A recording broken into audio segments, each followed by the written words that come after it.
A millionaire lost his house keys on a rainy night, and his neighbor invited him in. That night, he fell in love with her. Hi, my beautiful and loyal family. Welcome back to Mr. Peter Stories.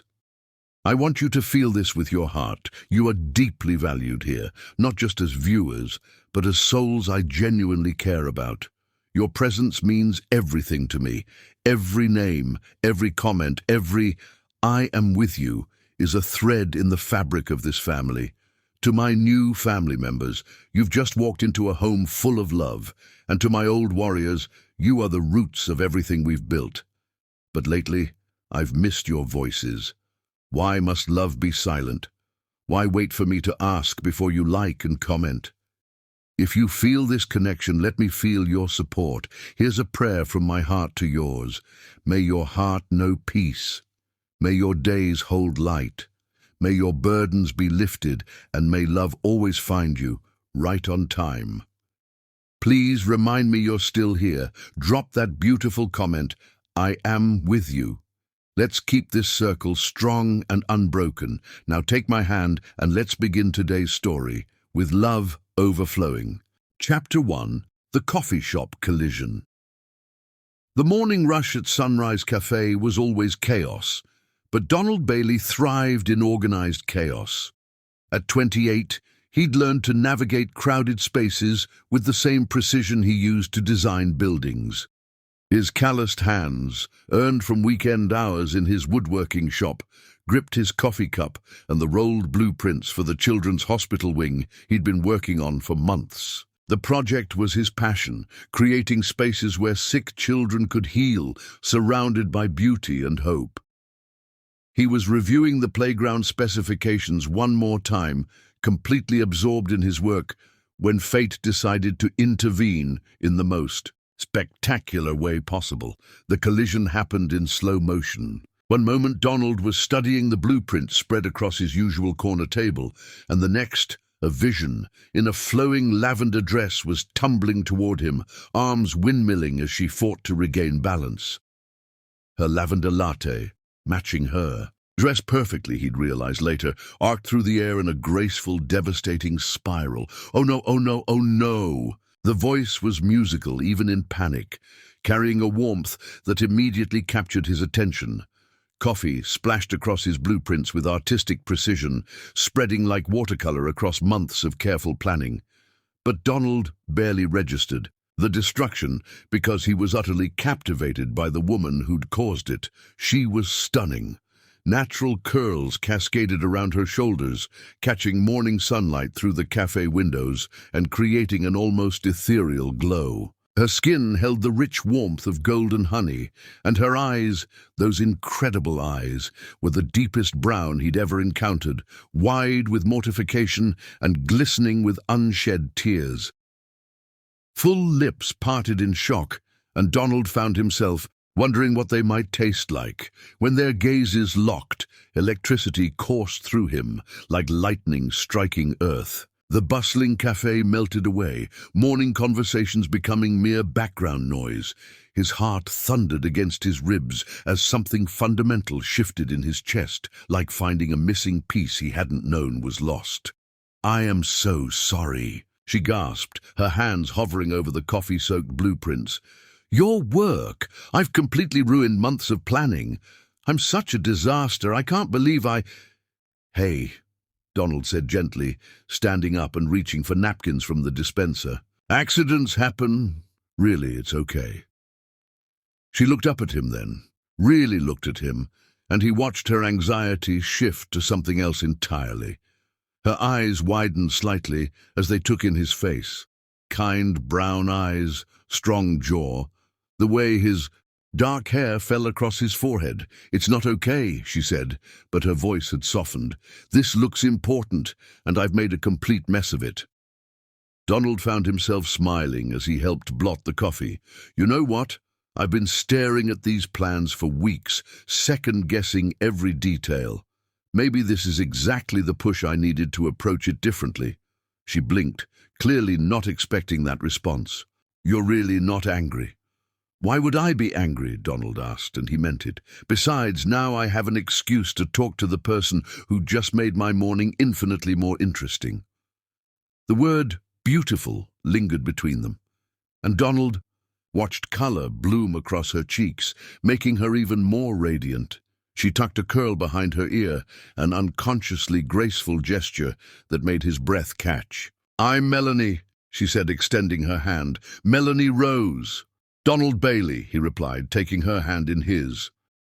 The moment their skin touched, both of them felt it, a jolt of electricity that raced up their arms and settled somewhere deep in their chests. Her hand was small and soft in his larger, calloused one, but she didn't pull away immediately. Instead, they stood there for a heartbeat longer than necessary, both acutely aware of how perfectly their hands fit together. "Let me buy you a new coffee," Melanie said, finally pulling her hand back, though she immediately missed the warmth of his touch. "And maybe we can salvage some of your blueprints? I work at the Children's Hospital. I might be able to help." "You work at Children's Memorial?" Donald's eyebrows shot up in surprise and delight. "I'm a pediatric nurse," she nodded, then gestured at the coffee-stained papers. "Is this the new wing design?" Donald confirmed, and the smile that spread across Melanie's face was like watching the sun rise. "I've been working on it for 6 months. It's supposed to be a healing space for kids, somewhere beautiful and hopeful." "That's incredible," she breathed, leaning closer to study the blueprints, despite the coffee stains. As she bent over the table, her perfume drifted up to him, something soft and floral that made him want to bury his face in her hair. "I see so many scared children every day. A space like this could make such a difference." They worked together to salvage what they could of the blueprints, their heads bent close over the table. Every time Melanie brushed against him, every time their fingers touched as they separated sticky pages, Donald felt that same electric jolt. He found himself studying her profile when she wasn't looking, the elegant curve of her neck, the way she bit her lip when concentrating, the little furrow that appeared between her eyebrows when she was thinking hard. "You know," Melanie said, as they settled at a clean table with fresh coffee, "I think I can actually help with this. I see what works and what doesn't work for kids every day. The current playroom is so sterile and depressing." Donald listened, transfixed as she described what she'd learned from years of working with sick children. Her passion for her work shone through every word, and he found himself falling a little deeper with each insight she shared. She talked with her hands, gesturing expressively, and he was captivated by her grace, her intelligence, her obvious love for the children she cared for. "I chose nursing because of my little brother," she said, her voice growing softer. "He spent months in the hospital when he was 7, and I saw how much the environment affected his healing. Bright colors, natural light, spaces that didn't feel clinical. They made such a difference." "Is he okay now?" Donald asked gently. "Completely healthy," Melanie smiled, and Donald felt his heart skip at the radiance of that smile. "He's 24 now and playing professional baseball. But those months taught me that healing isn't just about medicine, it's about hope." Donald stared at her, completely smitten.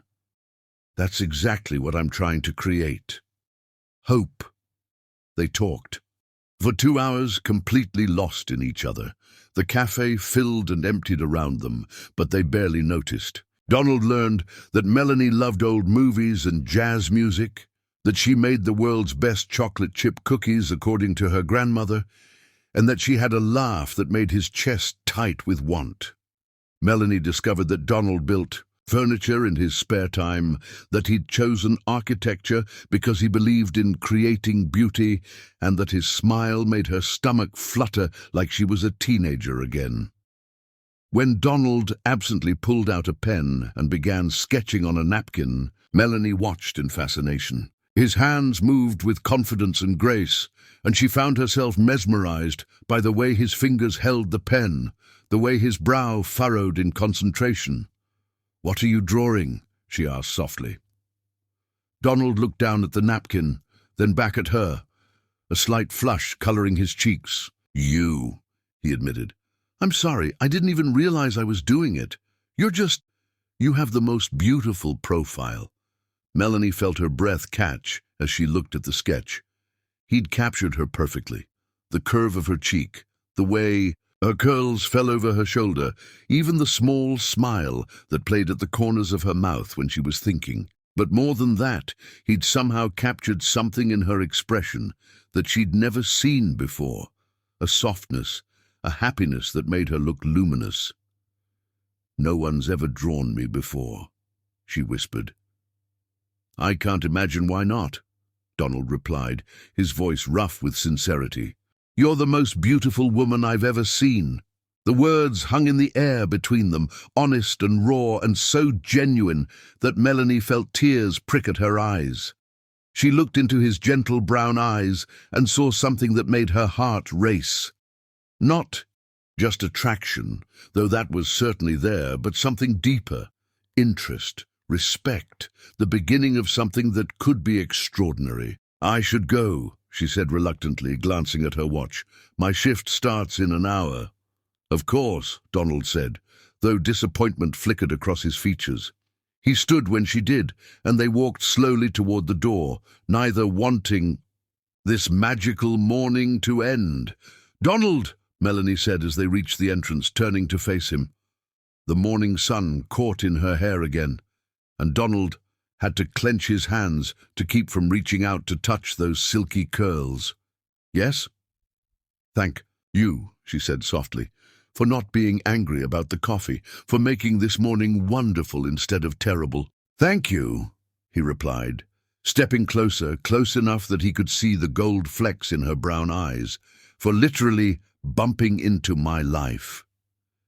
They stood there for a moment, caught in each other's gravity, both feeling the pull of something, powerful and new.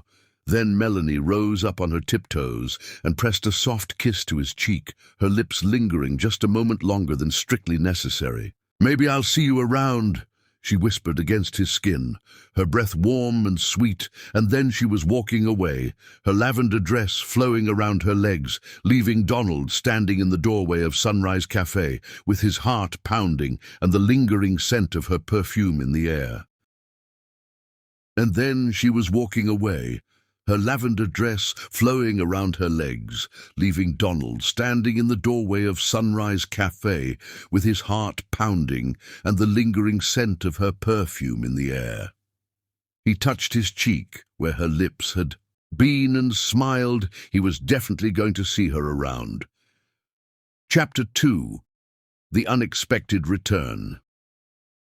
3 days felt like 3 months.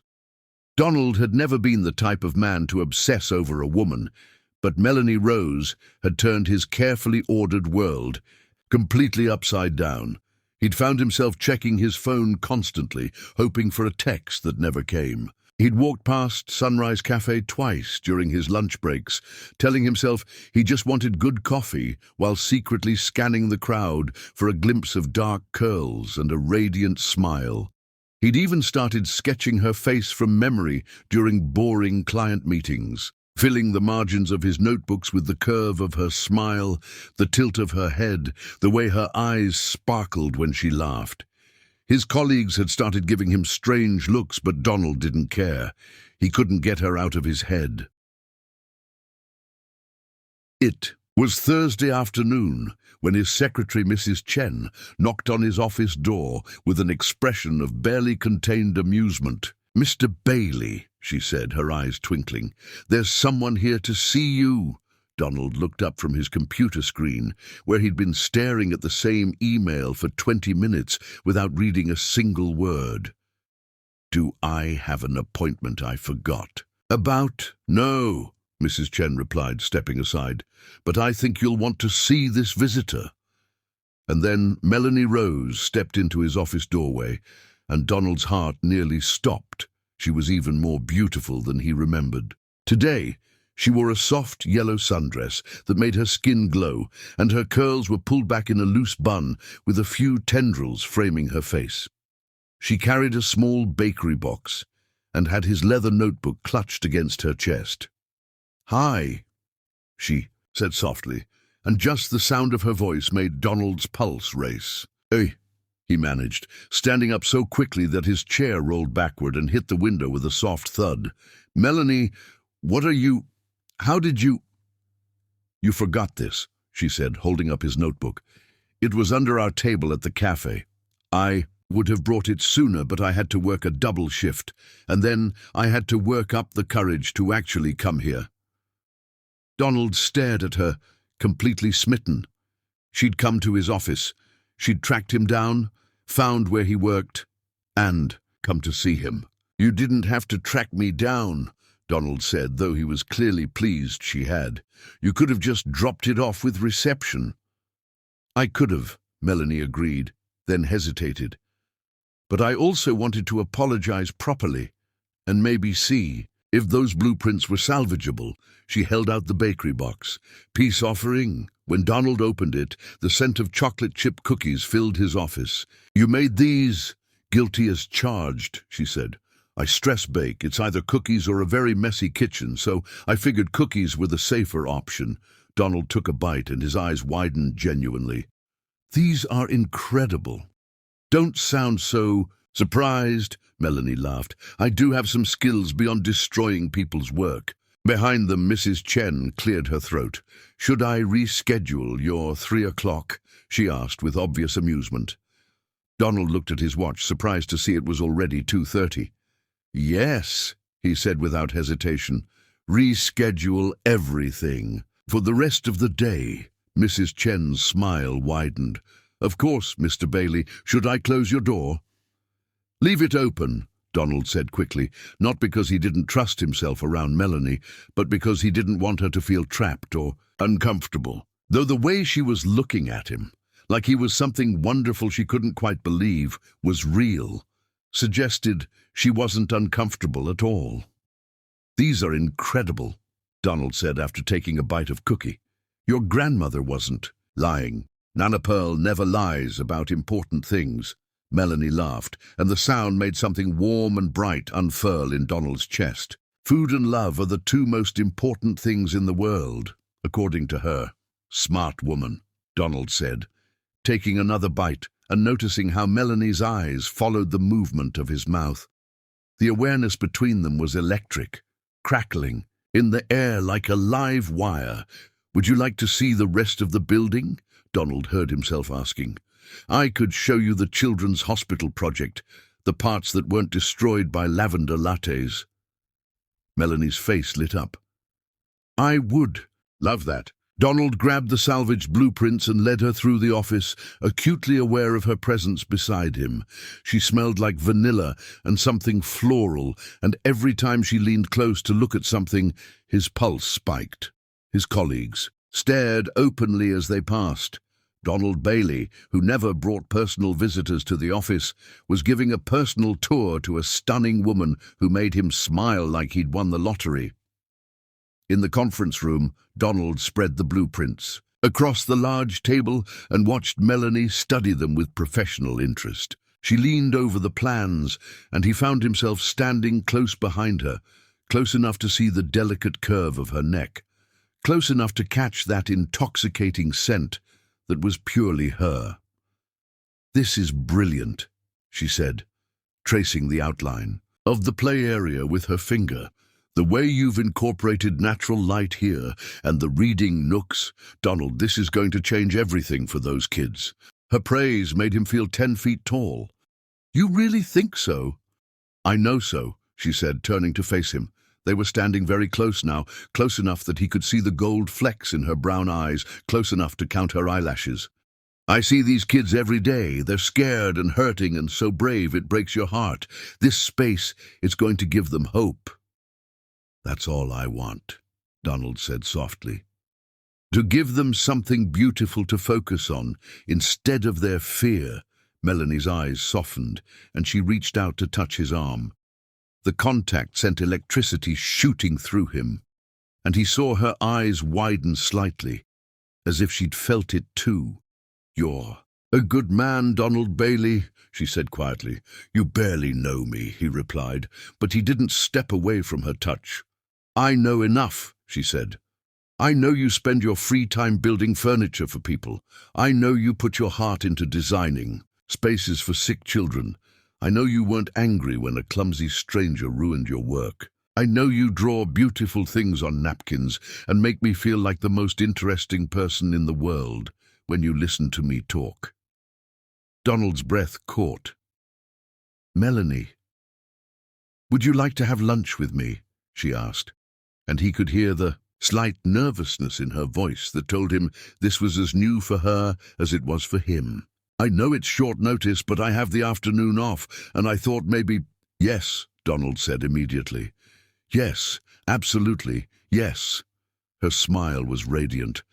"There's a little deli around the corner that makes amazing sandwiches." They gathered up the blueprints and headed for the elevator, Donald's hand settling naturally on the small of her back as they walked. The contact was innocent but intimate, and he felt Melanie's slight intake of breath at his touch. In the elevator, they stood, closer than necessary, stealing glances at each other. When their eyes met, the attraction between them was so obvious that Donald was amazed the other passengers couldn't feel it crackling in the air. "I'm really glad you came," Donald said as they walked to the deli, his hand brushing against hers. As they moved, "I almost didn't," Melanie admitted. "I sat in my car outside your building for 10 minutes trying to work up the courage." "Why?" he asked, stopping to face her on the sidewalk. Melanie looked down at her hands, then back up at him. "Because you're not what I expected." "What did you expect?" "Someone who wouldn't affect me this much," she said honestly, and the vulnerability in her voice made his chest tight. "Someone I could forget about after a nice conversation and a coffee spill. But I haven't been able to stop thinking about you, Donald. About your smile and your laugh and the way you looked at me like I was something precious." Donald felt his heart pound. "You haven't been able to stop thinking about me?" "Not for a second," she whispered. They stood there on the busy sidewalk, people flowing around them like water around stones, completely absorbed in each other. Donald reached out and tucked a curl behind her ear, his fingers lingering against her cheek. "I've been sketching you from memory," he admitted. "I've walked past that cafe every day hoping to see you. I've been completely useless at work because all I can think about is the way you laugh and how it felt when you kissed my cheek." Melanie's cheeks flushed pink. "Really?" "Really," he confirmed, his thumb tracing along her jawline. "You've turned my whole world upside down, Melanie Rose." She leaned into his touch, her eyes fluttering closed for just a moment. "Good," she said softly, "because you've done the same to mine." At the deli, they discovered a quiet corner table and talked for hours. Donald learned that Melanie had grown up in Chicago, had dreamed of nursing since childhood, made terrible coffee but extraordinary cookies, and possessed the most infectious laugh he'd ever heard. Melanie discovered that Donald had crafted most of his apartment furniture by hand, had never married because he'd never found someone who made him want forever, and had a way of looking at her that made her feel like the most captivating woman. "Alive, I should probably leave," Melanie said reluctantly, as afternoon shadows lengthened through the deli windows. "I promised Nana Pearl I'd have dinner with her tonight." "Of course," Donald replied, disappointment flickering across his features. "Would you like to do this again? Maybe somewhere nicer next time?" Melanie's smile could have powered the entire city. "I'd love to, but not anywhere too fancy. I enjoy talking with you, Donald. I like discovering who you are. I don't need expensive restaurants for that." "Saturday?" he asked hopefully. "There's a farmer's market down by the lake. We could walk around, maybe grab some lunch." "That sounds perfect," she said, and when she stood up, Donald stood too, not wanting this afternoon to end. Outside the deli, they lingered on the sidewalk, neither wanting to say goodbye. "Melanie," Donald said softly. "Yes? Thank you for bringing my notebook back, for the cookies, for lunch, for—" for making this the best day I've had in years."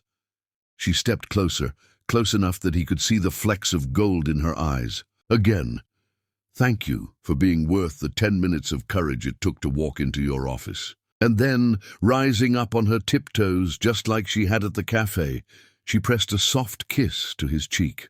But this time, her lips lingered longer, and when she pulled back, her eyes met his with an intensity that made his breath catch. "Saturday," she whispered. "Saturday," he confirmed, and as Donald watched her walk away, her yellow dress swaying with each step, he knew with absolute certainty that Melanie Rose was going to change his life forever. Chapter 3. Saturday Sunshine. Saturday. Morning dawned bright and cloudless, the kind of perfect Chicago day that made the city look like a postcard. Donald had been awake since 5:30, too excited and nervous to sleep. He'd changed his shirt 3 times, settled on dark jeans and a navy Henley that his sister always said brought out his eyes, then changed again before going back to the original choice. By the time he arrived at the lakefront farmers market, his palms were sweating and his heart was racing like he was 16 again. He checked his watch. 9:58 a.m. They'd agreed to meet at 10 by the entrance, and Donald had arrived 15 minutes early because the thought of Melanie standing there waiting for him, thinking he'd stood her up, was unbearable. And then he saw her. Melanie emerged from the crowd like something out of a dream, wearing a flowing white sundress with tiny blue flowers scattered across the fabric. Her hair was loose around her shoulders, catching the morning sun and creating a halo effect that made her look absolutely ethereal. She had a canvas tote bag slung over her shoulder and wore sandals that made soft clicking sounds on the pavement as she walked. When their eyes met across the bustling market entrance, Donald felt that same electric jolt he'd experienced in the coffee shop. Her face lit up with the most radiant smile, and she raised her hand in a small wave that made his chest tight with affection. "Hi," she said breathlessly as she reached him, and Donald wondered if she'd been nervous too, or if she'd hurried to get here. "Hi yourself," he replied, unable to stop grinning. "You look beautiful." The compliment made her cheeks flush pink, and she tucked a curl behind her ear in that gesture he was already learning to love. "You clean up pretty well yourself, Mr. Bailey." They stood there for a moment just looking at each other, both a little amazed that this was real, that they were here together on this perfect morning. "So," Donald said, offering her his arm, "ready to explore?" "Lead the way," Melanie replied, slipping her hand through his arm. The contact sent warmth shooting through both of them, and Donald had to resist the urge to pull her closer. The farmer's market was a kaleidoscope of colors and sounds and smells. Vendors called out their wares, children ran between the stalls, with ice cream sticky fingers, and the air was filled with the scent of fresh bread, ripe fruit, and blooming flowers. Donald found himself completely enchanted, not by the market itself, but by watching Melanie experience it. She moved through the crowd with natural grace, stopping to admire displays of heirloom tomatoes, chatting easily with vendors about their produce, and cooing over babies in strollers with genuine delight. At a flower stand, she buried her face in a bouquet of peonies and closed her eyes, inhaling deeply. "They smell like my grandmother's garden," she said, opening her eyes to find Donald watching her with an expression so tender it made her breath catch. "What?" she asked, suddenly self-conscious. "Nothing," he said softly. You see beauty in everything, don't you?" The observation made her heart flutter. "Don't you?" "I'm learning to," Donald replied, his eyes never leaving her face. "You're teaching me." At a produce stand run by an elderly Italian couple, Melanie spent 20 minutes discussing the best ways to prepare eggplant, while Donald listened, fascinated by her animation, the way she gestured with her hands, the musical quality of her laughter. When the vendor's wife slipped an extra tomato into Melanie's bag with a wink, Donald understood completely. Melanie had that effect on people. She made them want to give her things to make her smile. "You're buying ingredients," Donald observed, as Melanie carefully selected peaches and fresh basil. "Are you cooking for someone special?" "My grandmother," Melanie replied, then shot him a sideways glance. "Unless you'd like to be someone special." The words hung in the air between them, loaded with possibility, and Donald felt his pulse quicken. "I'd like that very much." "Good," Melanie said, her smile turning slightly mischievous. "Because Nana, Pearl has been dying to meet you ever since I told her about the mysterious architect who wasn't angry about coffee-stained blueprints." "You told your grandmother about me?" Donald asked, surprised and pleased. "I tell Nana Pearl everything," Melanie admitted. "She's my best friend and my biggest supporter and the wisest person I know. Fair warning, though, she's going to grill you like a suspicious parent and probably embarrass me with baby stories." "I can handle suspicious grandmothers," Donald said confidently, "and I'd love to hear baby stories about you." As they continued through the market, their conversation flowed as easily as it had in the coffee shop and at lunch. Donald learned that Melanie had been raised by her grandmother after her parents died in a car accident when she was 12, that Nana Pearl had worked 3 jobs to put her through nursing school, and that family meant everything to her. Melanie discovered that Donald had grown up in a house where his father worked constantly, and his mother filled the silence with books and art, that he'd learned to build things with his hands because creating something beautiful felt like making the world a little better. At a honey stand, the vendor offered them samples on small wooden spoons. When Melanie tasted the wildflower honey, her eyes closed in bliss, and she made a small sound of pleasure that went straight to Donald's core. "That's incredible," she murmured, opening her eyes to find Donald staring at her with an intensity that made her stomach flutter. "You have a little," Donald said softly, reaching out to brush his thumb across the corner of her mouth where a drop of honey lingered. The touch was gentle, innocent, but the moment his skin made contact with her lips, the air between them seemed to crackle with electricity. Melanie's breath caught, and she found herself leaning into his touch, her eyes fluttering closed for just a moment. "There," Donald whispered, but he didn't pull his hand away immediately. Instead, his thumb traced along her lower lip, and Melanie's eyes opened to meet his, dark with something that made her pulse race.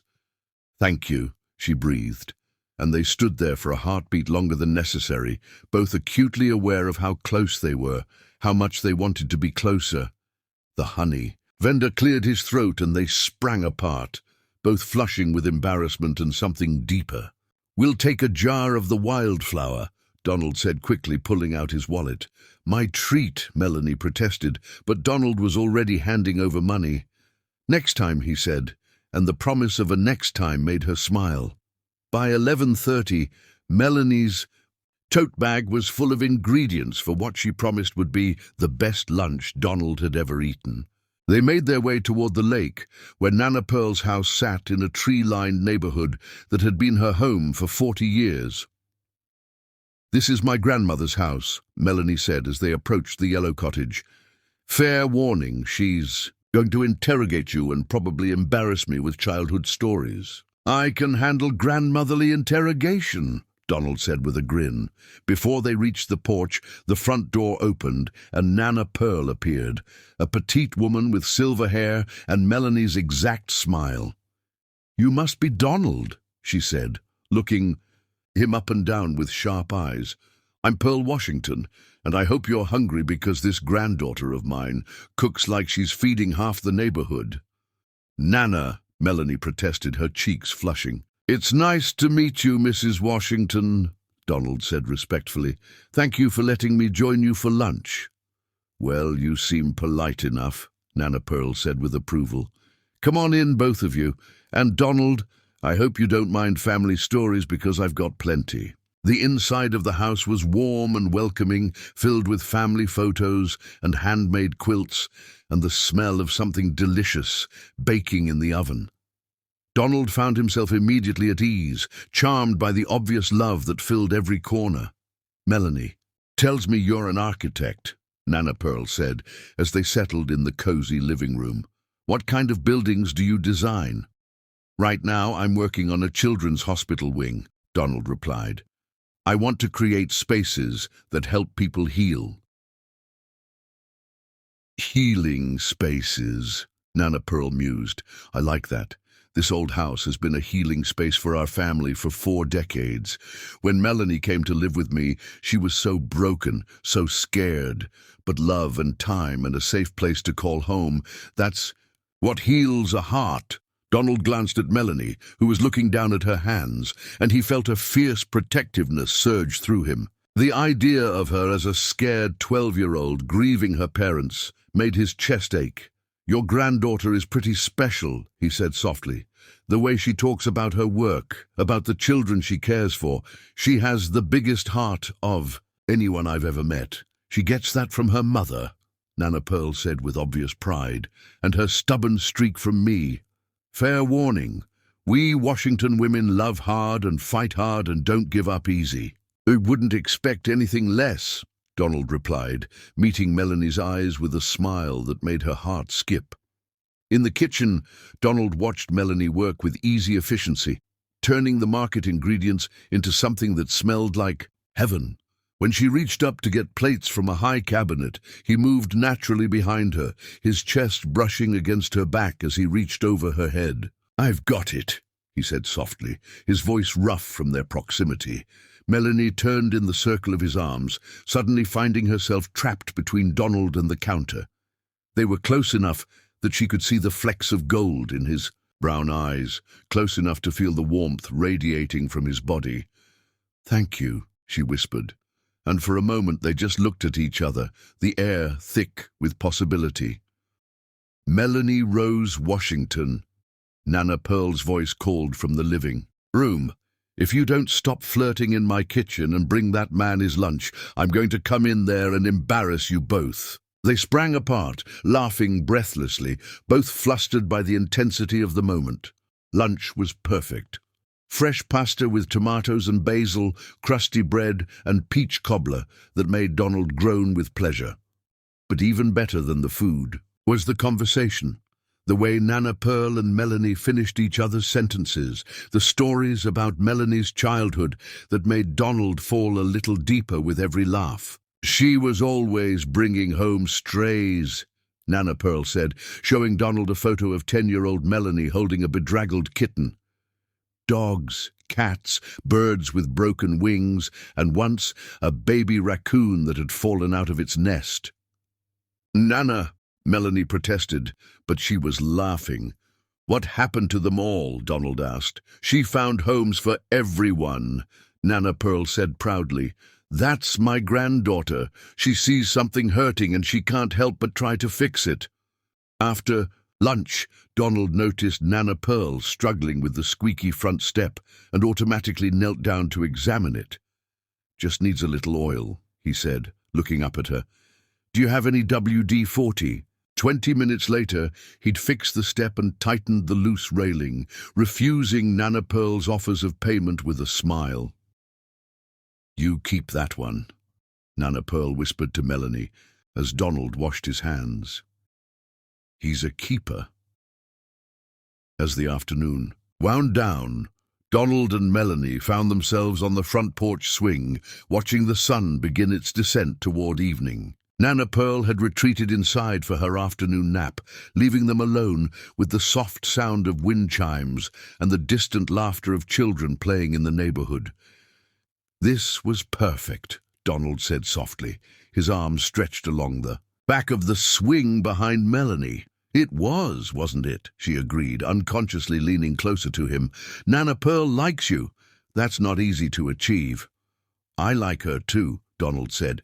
"I can see where you get your strength." They talked quietly as the sun painted the sky in shades of gold and pink, sharing stories about their childhoods, their dreams, their fears.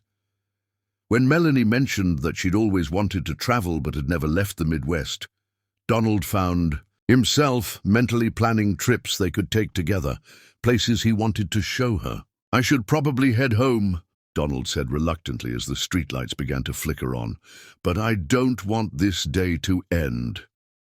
"Neither do I," Melanie admitted. They walked slowly through her childhood neighborhood, Melanie pointing out houses where friends had lived, the corner where she'd fallen off her bike and scraped her knee, the park where she'd spent countless summer afternoons. Every story made Donald fall a little deeper, painted a picture of the girl who'd grown into this incredible woman. "That's my tree," Melanie said, stopping in front of a massive oak tree in the center of the small park.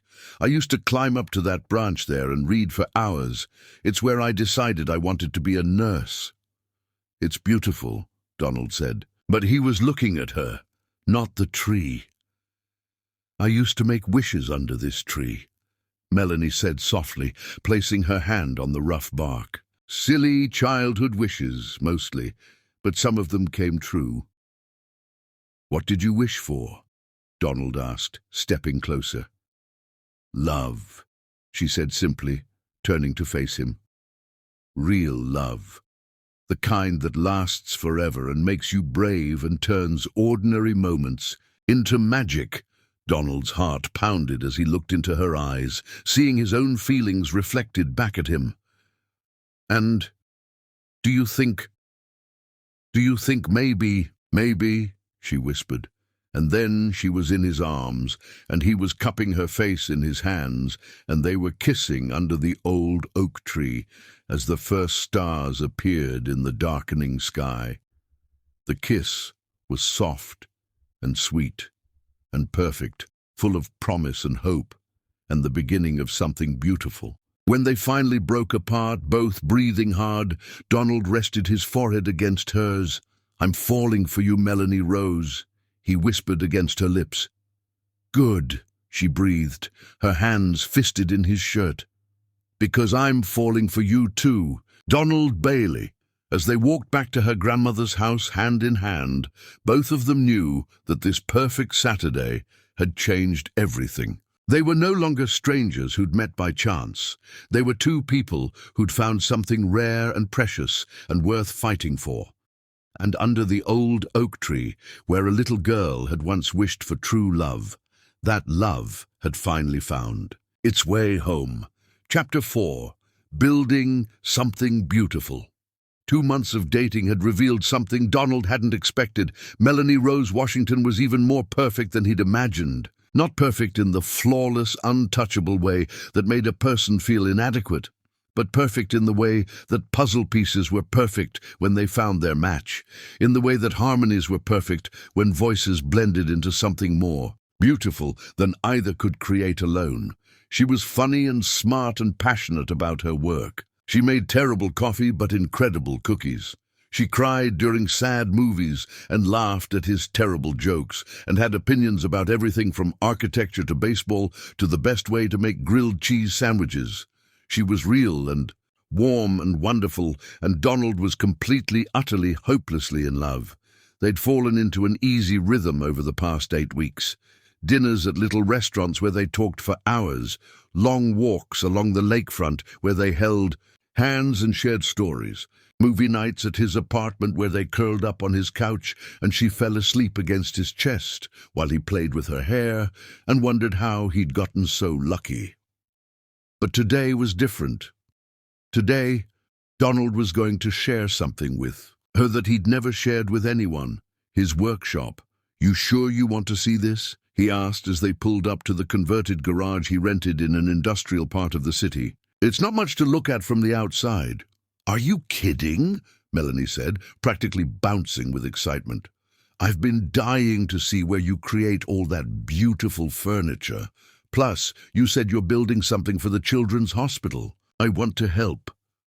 Donald's heart swelled with affection. Of course she wanted to help. Melanie saw a project that would benefit sick children, and her immediate instinct was to pitch in. It was one of the thousands of things he loved about her. "See, Workshop was Donald's sanctuary, a place where he came to think and create and lose himself in the satisfaction of building something beautiful with his hands. Afternoon sunlight streamed through the skylights, illuminating workbenches covered with hand tools, wood shavings scattered across the concrete floor, and the project that had been consuming his weekends for the past month. "Oh my God," Melanie breathed, moving toward the center of the space where a half-finished playground structure stood like a wooden sculpture. "Donald, this is incredible." The playground was designed specifically for the children's hospital, scaled for kids of different ages and abilities, with rounded edges and non-toxic finishes, and little details that would delight young imaginations. There were tunnels to crawl through, platforms at different heights connected by ramps and bridges, and spaces that would eventually hold activities and games. "It's not finished yet," Donald said, suddenly nervous about her reaction. "I still need to sand everything smooth, add the activity panels and—" "It's perfect," Melanie interrupted, running her hands along the smooth wood with obvious reverence. "The kids are going to love this. Look at this little alcove here. It's like a secret hideaway. And these curves. Donald, how did you even figure out how to build something like this?" "Lots of planning," he admitted, moving to stand beside her, "and about 15 different attempts at getting the angles right. I kept thinking about what you told me that first day, about how healing isn't just about medicine, it's about hope. I wanted to build something that would give them joy." Melanie turned to look at him, her eyes bright with unshed tears. "You did. You absolutely did." The emotion in her voice made his chest tight, and he had to resist the urge to pull her into his arms and kiss her until they both forgot everything else. Instead, he cleared his throat and reached for a piece of sandpaper. "Want to help me make it even better?" he asked. "Want to help me make it even better?" he asked, holding up a piece of sandpaper. For the next 3 hours, they worked together. Comfortably, Donald showed Melanie how to sand with the grain, his hands guiding hers when she needed direction. The physical closeness sent awareness coursing through both of them, and more than once they found themselves standing closer than necessary. "Like this?" Melanie asked, concentrating on smoothing a curved railing. "Exactly right," Donald said, watching her careful movements. "You're getting the hang of it." "I like making things," she said, glancing up with a smile that made his chest tight. "There's something satisfying about improving something with your own hands." When their eyes met, both felt the pull of attraction, but they returned to work, letting the comfortable rhythm of shared effort speak for them. "We should probably take a break," he said, his voice rougher than usual. "Good idea," Melanie agreed, breathlessly. They shared a lunch of sandwiches and cold beer, sitting on upturned crates in the afternoon sunlight. Melanie told him about her morning shift, about a little boy who'd drawn her a picture of his family that included her as his angel nurse. And Donald fell a little deeper, listening to the love in her voice when she talked about her patients. "What about you?" she asked. "How's the hospital project coming along?" "Better, thanks to you," Donald said honestly. "I incorporated all your suggestions about the play spaces and the quiet areas. The hospital administration loves the design. I'm so proud of you," Melanie said softly, and the words hit him like a physical blow. He'd never had someone be proud of him before, not like this, not with such genuine admiration and love. "Melanie," he started, but she was already moving, already sliding off her crate and coming toward him with an expression that made his heart race. "Yes," she whispered, stopping just inches away from where he sat. He began, then lost his train of thought entirely as she reached out and brushed a piece of sawdust from his hair. Her touch was gentle, tender, and he found himself leaning into it like a man starved for affection. "I love watching you work," she said quietly. "Your hands are so strong and sure. You create beautiful things, Donald. Not just buildings and furniture, but moments, feelings. You make people feel safe and valued and important." "You do that too," he replied, standing up so they were face to face. Every day, with every patient you care for, every person you smile at, you make the world brighter just by being in it. They were standing so close now that he could see the flecks of gold in her brown eyes, could feel the warmth of her breath against his skin. His hands came up to frame her face, his thumbs tracing the elegant lines of her cheekbones. "I'm crazy about you," he whispered. "Good," she breathed, rising up on her tiptoes to close the distance between them. "Because I'm crazy about you, too." Their kiss was deeper than any they'd shared before, hungrier, full of 2 months of growing attraction and the kind of passion that made the rest of the world fade away. Donald's hands tangled in her hair while Melanie's fisted in his shirt, both of them desperate to be closer, to feel more. When they finally broke apart, both breathing hard, Donald rested his forehead against hers. "We should probably," he started. "Finish the sanding," Melanie completed, though neither of them moved. "Right," Donald agreed. "The playground." "The playground," she repeated. They stared at each other for another long moment, both fighting the urge to forget about everything, else and get lost in each other. Then a piece of wood crashed to the floor, startling them apart and making them both laugh breathlessly. "Back to work?" Donald asked. "Back to work?" Melanie agreed. The rest of the afternoon passed in a haze of stolen glances and careful touches, their awareness of each other making every interaction charged with electricity. By the time they finished for the day, the playground was noticeably smoother and more beautiful, but more importantly, Donald and Melanie had discovered something new about their relationship. They worked well together, complemented each other, created something better when they combined their efforts. "Dinner?" Donald asked as they cleaned up. "I'd love to," Melanie replied, "but I should probably shower first. I'm covered in sawdust." "You could shower at my place," Donald offered, then quickly added, "I mean, if you want. No pressure, I just a thought. You know what, never mind, that was—" "Donald," Melanie interrupted with a soft smile. "I'd love to shower at your place." An hour later, they were sitting in Donald's kitchen sharing take-out Chinese food and talking about everything and nothing. Melanie had borrowed one of his shirts, a soft blue button-down that hit her mid-thigh and made her look impossibly beautiful, and Donald was having trouble concentrating on the conversation because all he could think about was how right she looked in his clothes, in his space, in his life. "So what's next weekend look like for you?" he asked, twirling lo mein around his chopsticks. "Well," Melanie said thoughtfully, "my best friend Jasmine is having a barbecue on Saturday. She's been dying to meet you properly. Fair warning, she's very protective and will probably interrogate you about your intentions."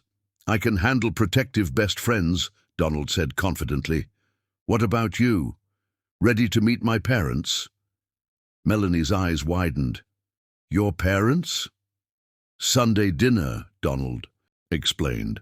"It's a tradition. My mom cooks enough food for an army. My dad actually emerges from his office, and we all pretend we're a normal family for 2 hours. They've been asking about you." "They've been asking about me?" Melanie's voice was slightly higher than usual. "My mother thinks you must be some kind of saint to put up with me," Donald said with a grin. "And my father, well, let's just say he's never seen me this happy before." "Happy?" Melanie asked softly. "Ridiculously, embarrassingly happy." Donald confirmed. "The kind of happy that makes my coworkers give me strange looks when I smile at my computer for no reason. The kind of happy that makes me wake up every morning excited about the day because I might get to see you." Melanie felt tears prick at her eyes. "You make me happy too," she whispered. "Happier than I've ever been." Later, they slow danced in his living room to music, playing softly from his phone. Melanie's head rested against Donald's chest, and she could hear the steady rhythm of his heartbeat, feel the warmth of his hands as they moved slowly up and down her back. "This is nice," she murmured against his shirt. "Nice doesn't begin to." "Cover it," Donald replied, pressing a kiss to the top of her head. "This is perfect. You're perfect." "I'm not perfect," Melanie protested. "You are to me," Donald said softly. "Absolutely perfect." When it came time for her to leave, they stood by his front door for 20 minutes, neither wanting to say goodbye. Donald's hands were warm on her waist, and Melanie's were resting on his chest, right over his heart. "Thank you for today," she said quietly, "for sharing your workshop with me, for letting me help with the playground, for making me feel like I'm part of something important." "You are part of something important," Donald replied, cupping her face in his hands. "You're part of my life now, and that's the most important thing I've got." Their goodnight kiss was soft and sweet and full of promise, the kind of kiss that spoke of lazy Sunday mornings and shared dreams and a future bright with possibility. As Donald watched her drive away, his heart full to bursting, he realized that somewhere between that first coffee spill and tonight's slow dance, he'd stopped falling and started flying. Melanie Rose Washington wasn't just the woman he was dating. She was the woman he wanted to build a life with, the woman he wanted to wake up next to every morning for the rest of his life. And judging by the way she'd looked at him tonight, the way she'd melted into his arms and whispered his name like a prayer, he was beginning to think she might want the same thing. The thought made him smile all the way to sleep. Chapter 5. The Storm and the Shelter. The weather forecast had called for scattered thunderstorms, but the reality turned out to be something entirely different. What hit Chicago that Tuesday evening was the kind of storm that made the evening news, the kind that sent people scurrying for shelter and reminded everyone that nature was still the ultimate force. Donald and Melanie had planned a simple movie, night at his apartment, take-out pizza, a romantic comedy she'd been wanting to see, and the comfortable intimacy they'd developed over their 3 months of dating. Nothing fancy, nothing complicated, just an evening together after Melanie's long shift at the hospital. But nature, it seemed, had other plans.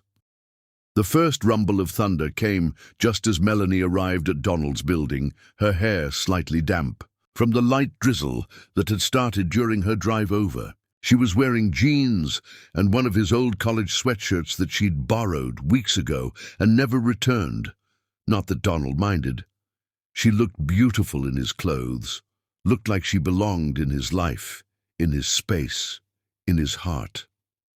"Perfect timing," Donald said, pulling her into his arms for a kiss that tasted like rain and promises. "I just ordered the pizza."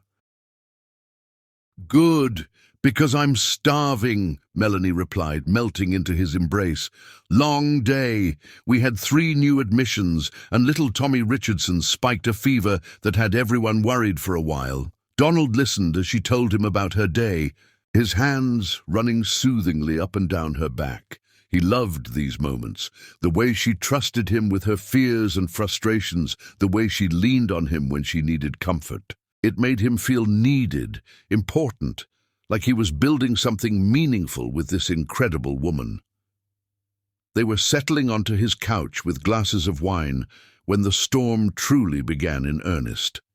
The gentle patter of rain against the windows quickly escalated to a driving downpour, and the rumble of thunder grew closer and more frequent. "Wow," Melanie said, curling up against Donald's side.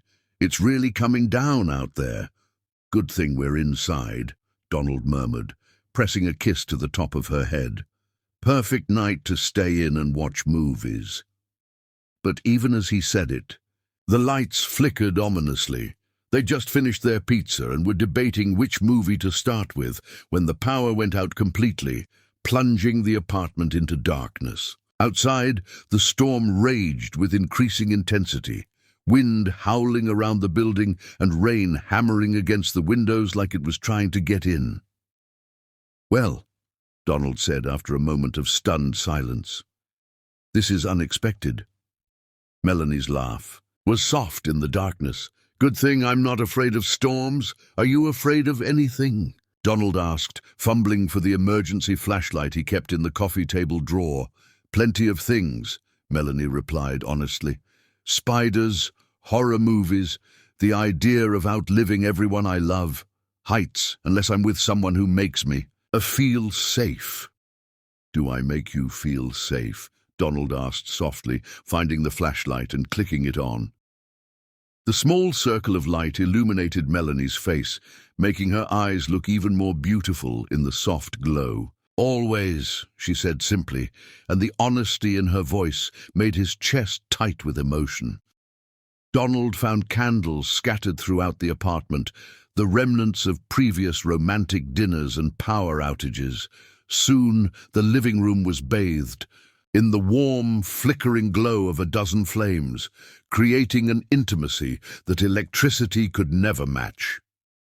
The storm still raged outside, but inside Donald's apartment there was only warmth and soft light, and the woman he loved curled up beside him on the couch. "This is actually kind of perfect," Melanie said, accepting the blanket Donald wrapped around both of them. "Romantic, even." "Every moment with you is romantic," Donald replied, and though it should have sounded cheesy, it came out completely sincere. They talked quietly as the storm raged around them, their voices soft in the candlelit darkness. Without the distraction of phones or television or the usual buzz of modern life, they found themselves sharing things they'd never shared before. Deeper truths, hidden fears, childhood memories that shaped who they'd become. "Tell me about them," Donald said gently when Melanie mentioned her parents. "Your mom and dad." Melanie was quiet for a long moment, her fingers tracing patterns on Donald's chest where his shirt lay open at the collar.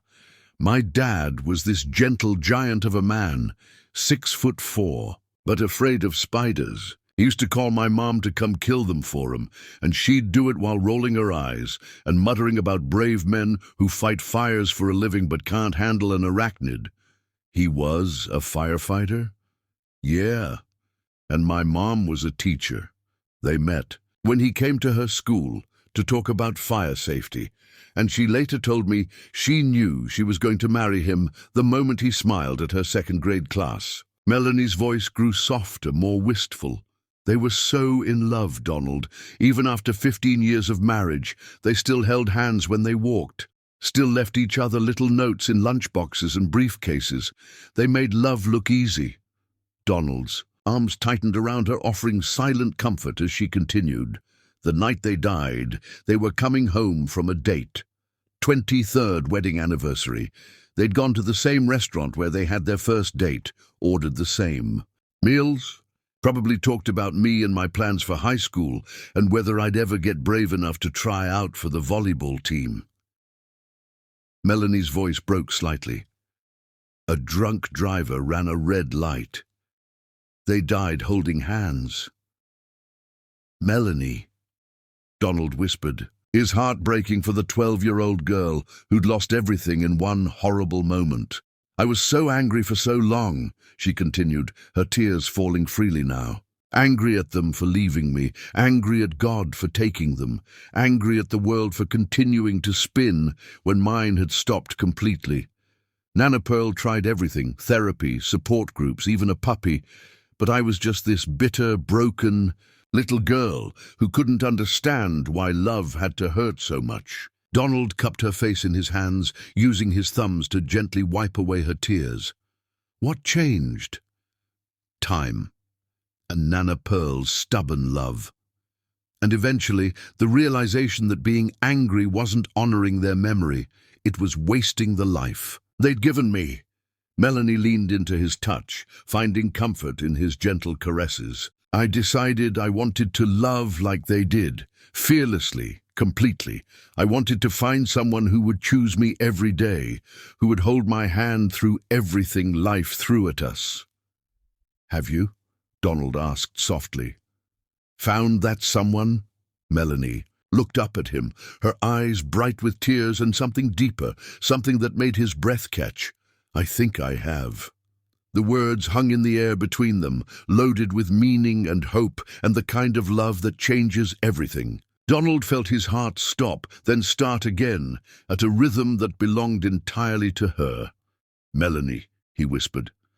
"I love you," she said simply, the words falling from her lips like a prayer. "I love your gentle hands and your kind heart and the way you see beauty in everything. I love how you listen to me talk about my work, like it's the most fascinating thing in the world. I love how you make me feel safe and cherished, and like I'm exactly where I'm supposed to be."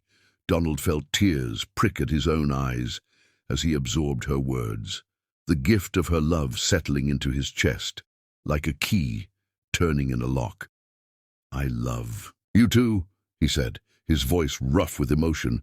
"God, Melanie, I love you so much it scares me sometimes. I love how you care for people, how you see the good in everyone, how you make me want to be better than I am. I love your laugh and your terrible coffee, and the way you steal my sweatshirts and look better in them than I ever did." They were both crying now, holding each other in the candlelight, while the storm raged outside, and their hearts finally spoke the truth they'd been carrying for weeks. "I was so scared after what happened with Marcus," Melanie said quietly, her fingers tracing patterns on his chest. "Tell me about him," Donald said gently, though part of him dreaded the answer. Melanie took a shaky breath. "We dated for 2 years. I thought we were building something real. But when it came time to actually commit," she paused, gathering courage. "He left me at the altar, said he realized he couldn't promise forever because he wasn't sure he loved me enough." Donald felt anger surge through him, but he kept his voice gentle. "That must have been devastating." "It was. But maybe—" She looked up at him. "Maybe it was also necessary. If I'd married him, I never would have been free to fall in love with you." "You really think this is love?" Donald asked softly. "I know it is," she whispered. "I love you, Donald, not the careful, measured way I thought I loved Marcus. This is different. This is everything." "I love you too," he said, his voice rough with emotion. "More than I knew was possible." "Someday," Donald said suddenly, the words coming from his heart before his brain could stop them. "When the time is right, when we're both ready, I want to marry you, Melanie." Melanie pulled back to look at him, her eyes wide. "Donald, I don't have a ring, and this isn't a proposal," he said quickly. "I just need you to know that I can't imagine my life without you. You're the person I want to build a future with." "How long?" Melanie asked softly. "How long do you think we should wait before we're sure?" Donald considered carefully. "My parents dated for 3 years before they got engaged. Maybe we should give ourselves time to really know each other through different seasons, different challenges." "That sounds wise," Melanie agreed. "But Donald, yes? When you do ask me properly, the answer will be yes." They spent the rest of the night wrapped in each other's arms on the couch, talking quietly and sharing soft kisses and gentle caresses.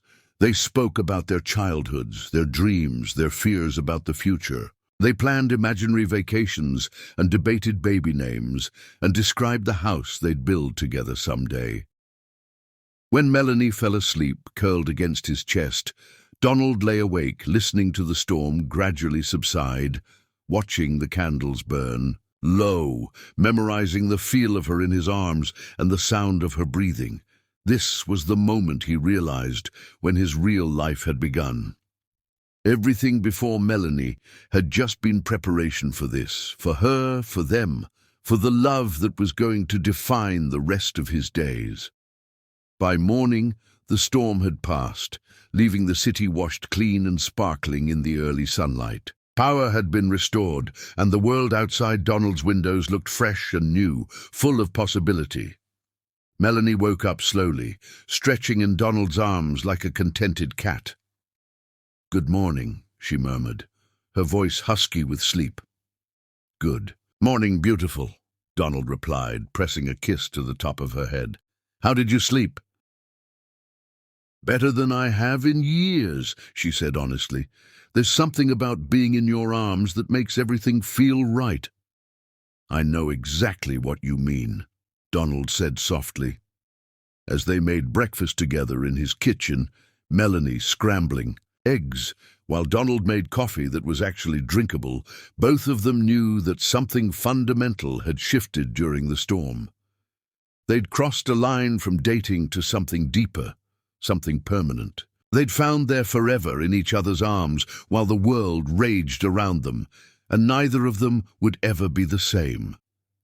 "I love you," Melanie said suddenly, turning from the stove to look at him with eyes bright with happiness. "I love you too," Donald replied, pulling her into his arms right there in the kitchen, not caring that the eggs were still cooking or that they were both still in yesterday's clothes. They had found their shelter in each other, and no storm would ever touch them again. Chapter 6. The Test of Distance. The offer came on a Thursday morning in late spring, delivered via email to Melanie's work account with the kind of official letterhead that made her heart race. Seattle Children's Hospital was inviting her to participate in their prestigious pediatric intensive care training program, 3 months of advanced certification that would open doors to opportunities she'd only dreamed about. It was everything she'd worked toward since nursing school, the kind of career advancement that could change her entire future.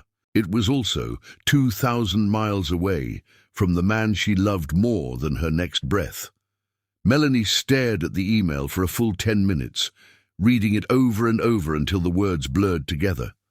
This was her dream job, her chance to become the kind of nurse she'd always wanted to be. But it meant leaving Donald for 3 months, leaving their still new love to survive on phone calls and video chats, and the hope that distance wouldn't change what they'd built together. Her hands shook as she reached for her phone. "Hey, beautiful," Donald answered on the second ring, his voice warm with the smile she could picture perfectly. "Missing me already? I just dropped you off an hour ago." "Donald," she said, and something in her tone must have caught his attention because his voice immediately grew concerned. "What's wrong? Are you okay?" "I'm fine," she said quickly. "But I need to tell you something. Can you meet me for lunch?" Of course, the usual place? "The usual place," she confirmed, already reaching for her jacket.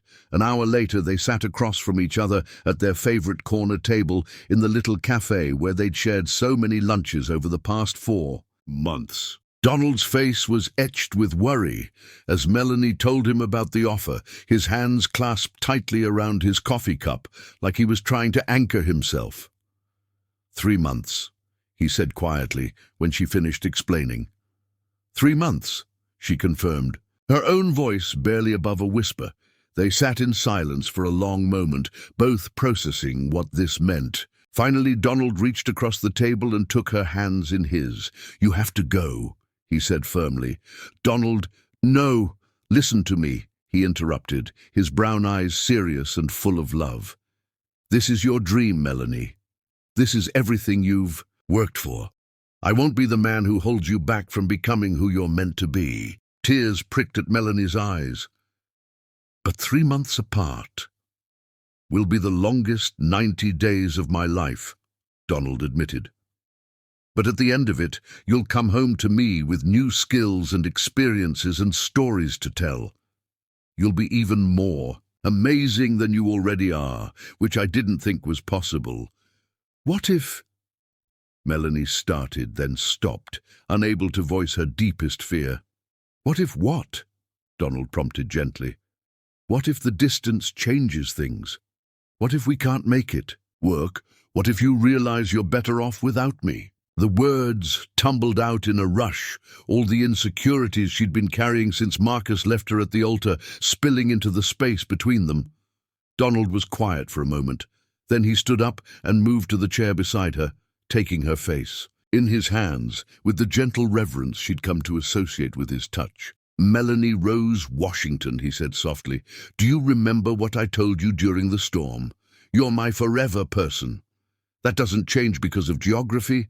That doesn't change because of time. That doesn't change, period. You're sure? She whispered. I've never been more sure of anything in my life, he replied, sealing the promise with a kiss that tasted like love and faith and unshakable commitment. 2 weeks later, Donald drove Melanie to O'Hare Airport with a trunk full of her belongings and a heart heavy with impending separation. They'd spent every possible moment together since she'd accepted the position, storing up memories and conversations and touches to sustain them through the coming months. The night before her flight, they'd lain in his bed, talking until dawn, their bodies intertwined and their voices soft in the darkness. I'm going to miss everything about you, Melanie had whispered against his chest. Your laugh, your terrible jokes, the way you hum while you're working, the way you make me feel like the most important person in the world. I'm going to miss watching you get ready for work, Donald had replied, his fingers combing through her hair. The way you always steal my coffee even though you claim you don't like it, the way you fall asleep during movies and deny it later, the way you make every day brighter just by being in it. Now, standing in the departure terminal with her boarding announcement echoing around them, the reality of separation hit them both like a physical blow.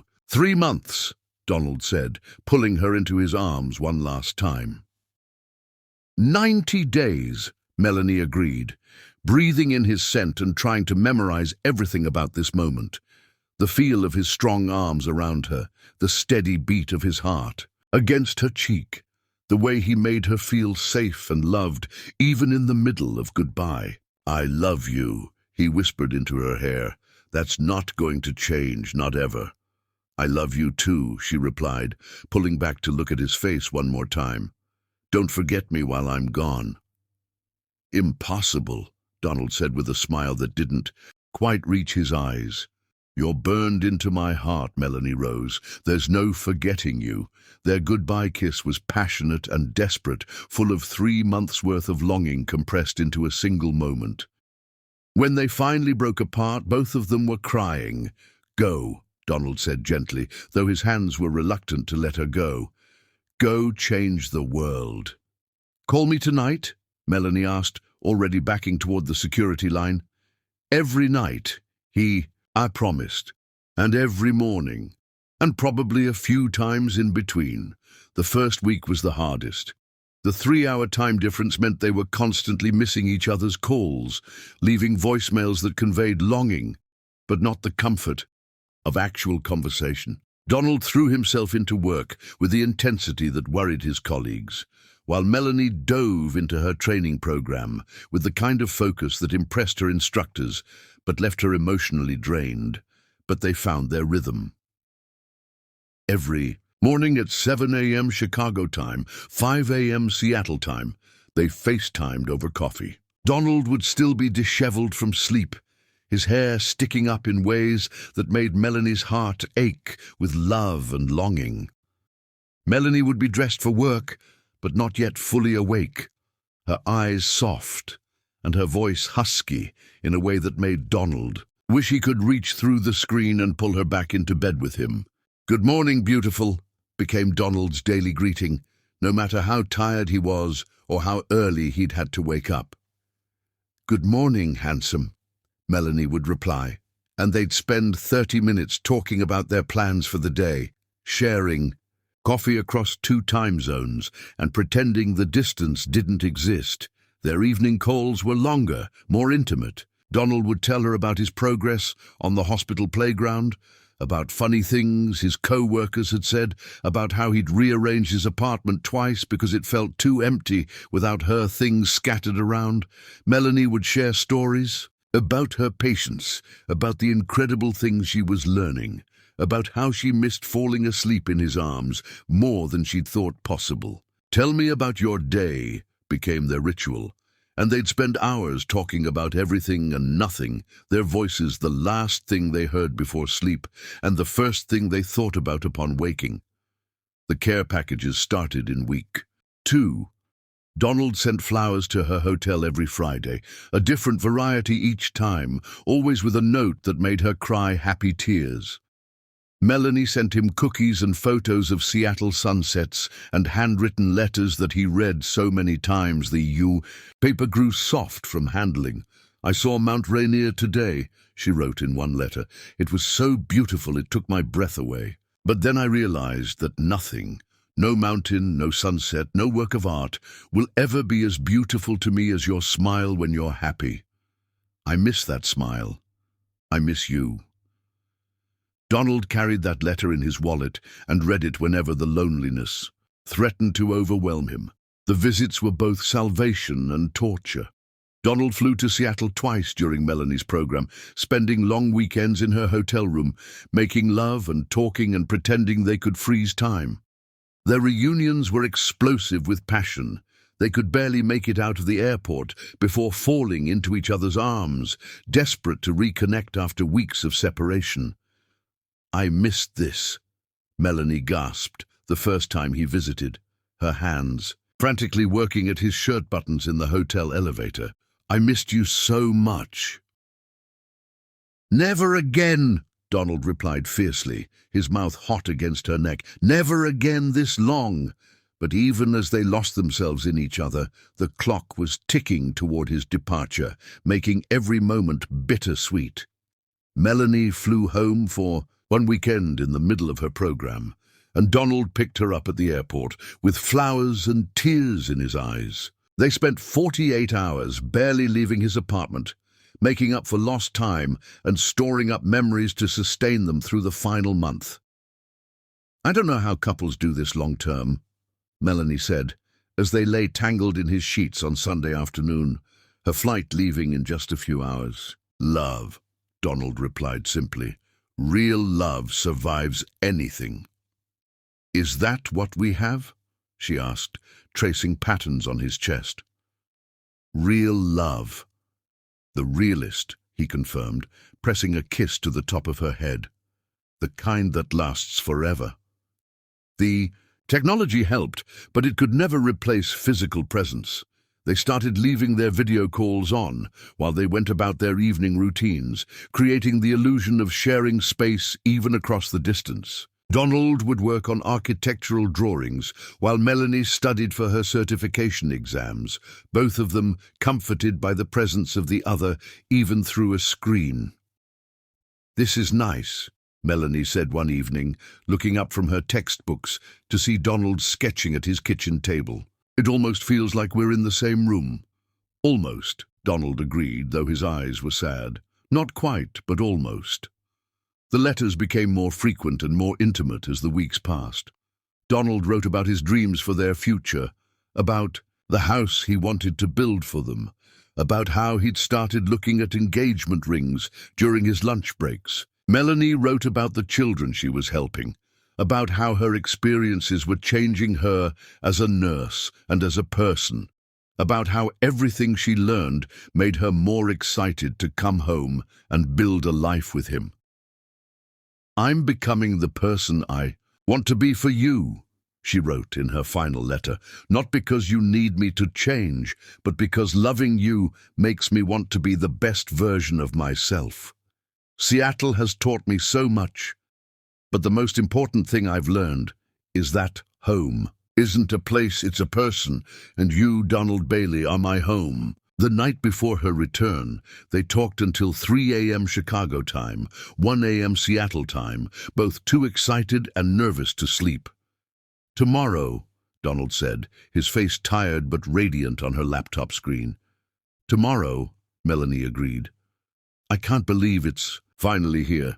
I have a surprise for you," Donald said, and something in his expression made her heart race. "What kind of surprise?" "The kind you'll have to wait until tomorrow to find out," he replied with a grin that made her stomach flutter. "Donald Bailey, that's not fair," she protested. "Nothing about this separation has been fair," he said softly. "But it's almost over. In less than 24 hours, you'll be back in my arms where you belong." As her plane descended toward Chicago, Melanie pressed her face to the window and watched the city lights spread out below her like scattered diamonds. Somewhere down there was Donald, was home, was the future she'd been dreaming about for 90 long days and nights. The moment she saw him waiting for her at the gate, holding flowers and wearing the biggest smile she'd ever seen, all the pain of separation melted away. They ran toward each other like something out of a movie, and when he swept her into his arms and spun her around, both of them laughing and crying at the same time, Melanie knew with absolute certainty that their love could survive anything. "Welcome home," Donald whispered against her lips as he set her down. "I'm never leaving again," she replied, and she meant it with every fiber of her being. "Good," he said, pulling back to look at her face, to memorize her features all over again. "Because I have something to ask you, and I'd prefer to do it when we're in the same zip code." Melanie's heart stopped. "Donald." "Not here," he said quickly, glancing around at the crowded terminal. "Later, when we're alone, when I can do this properly." As they walked toward baggage claim hand in hand, Melanie realized that the 3 months in Seattle hadn't weakened their love. They'd proven it. Distance had tested them, challenged them, forced them to choose each other again and again across 2,000 miles and 3 time zones, and they had chosen each other. Every day, every night, every lonely moment when it would have been easier to give up. Now they were stronger, surer, ready for whatever came next, and judging by the nervous energy radiating from Donald and the small velvet box she'd glimpsed, him slip into his pocket when he thought she wasn't looking, what came next was going to change everything. Chapter 7. Coming Home to Forever. Melanie had been home for exactly 6 hours, and Donald was already a nervous wreck. He'd planned everything, down to the smallest detail during her last week in Seattle. The timing, the location, the words he wanted to say. He'd practiced his speech in the mirror until he could recite it perfectly, had the ring appraised and resized, had even called Nana Pearl to ask for her blessing, which she'd given with tears in her eyes and a fierce hug that nearly cracked his ribs.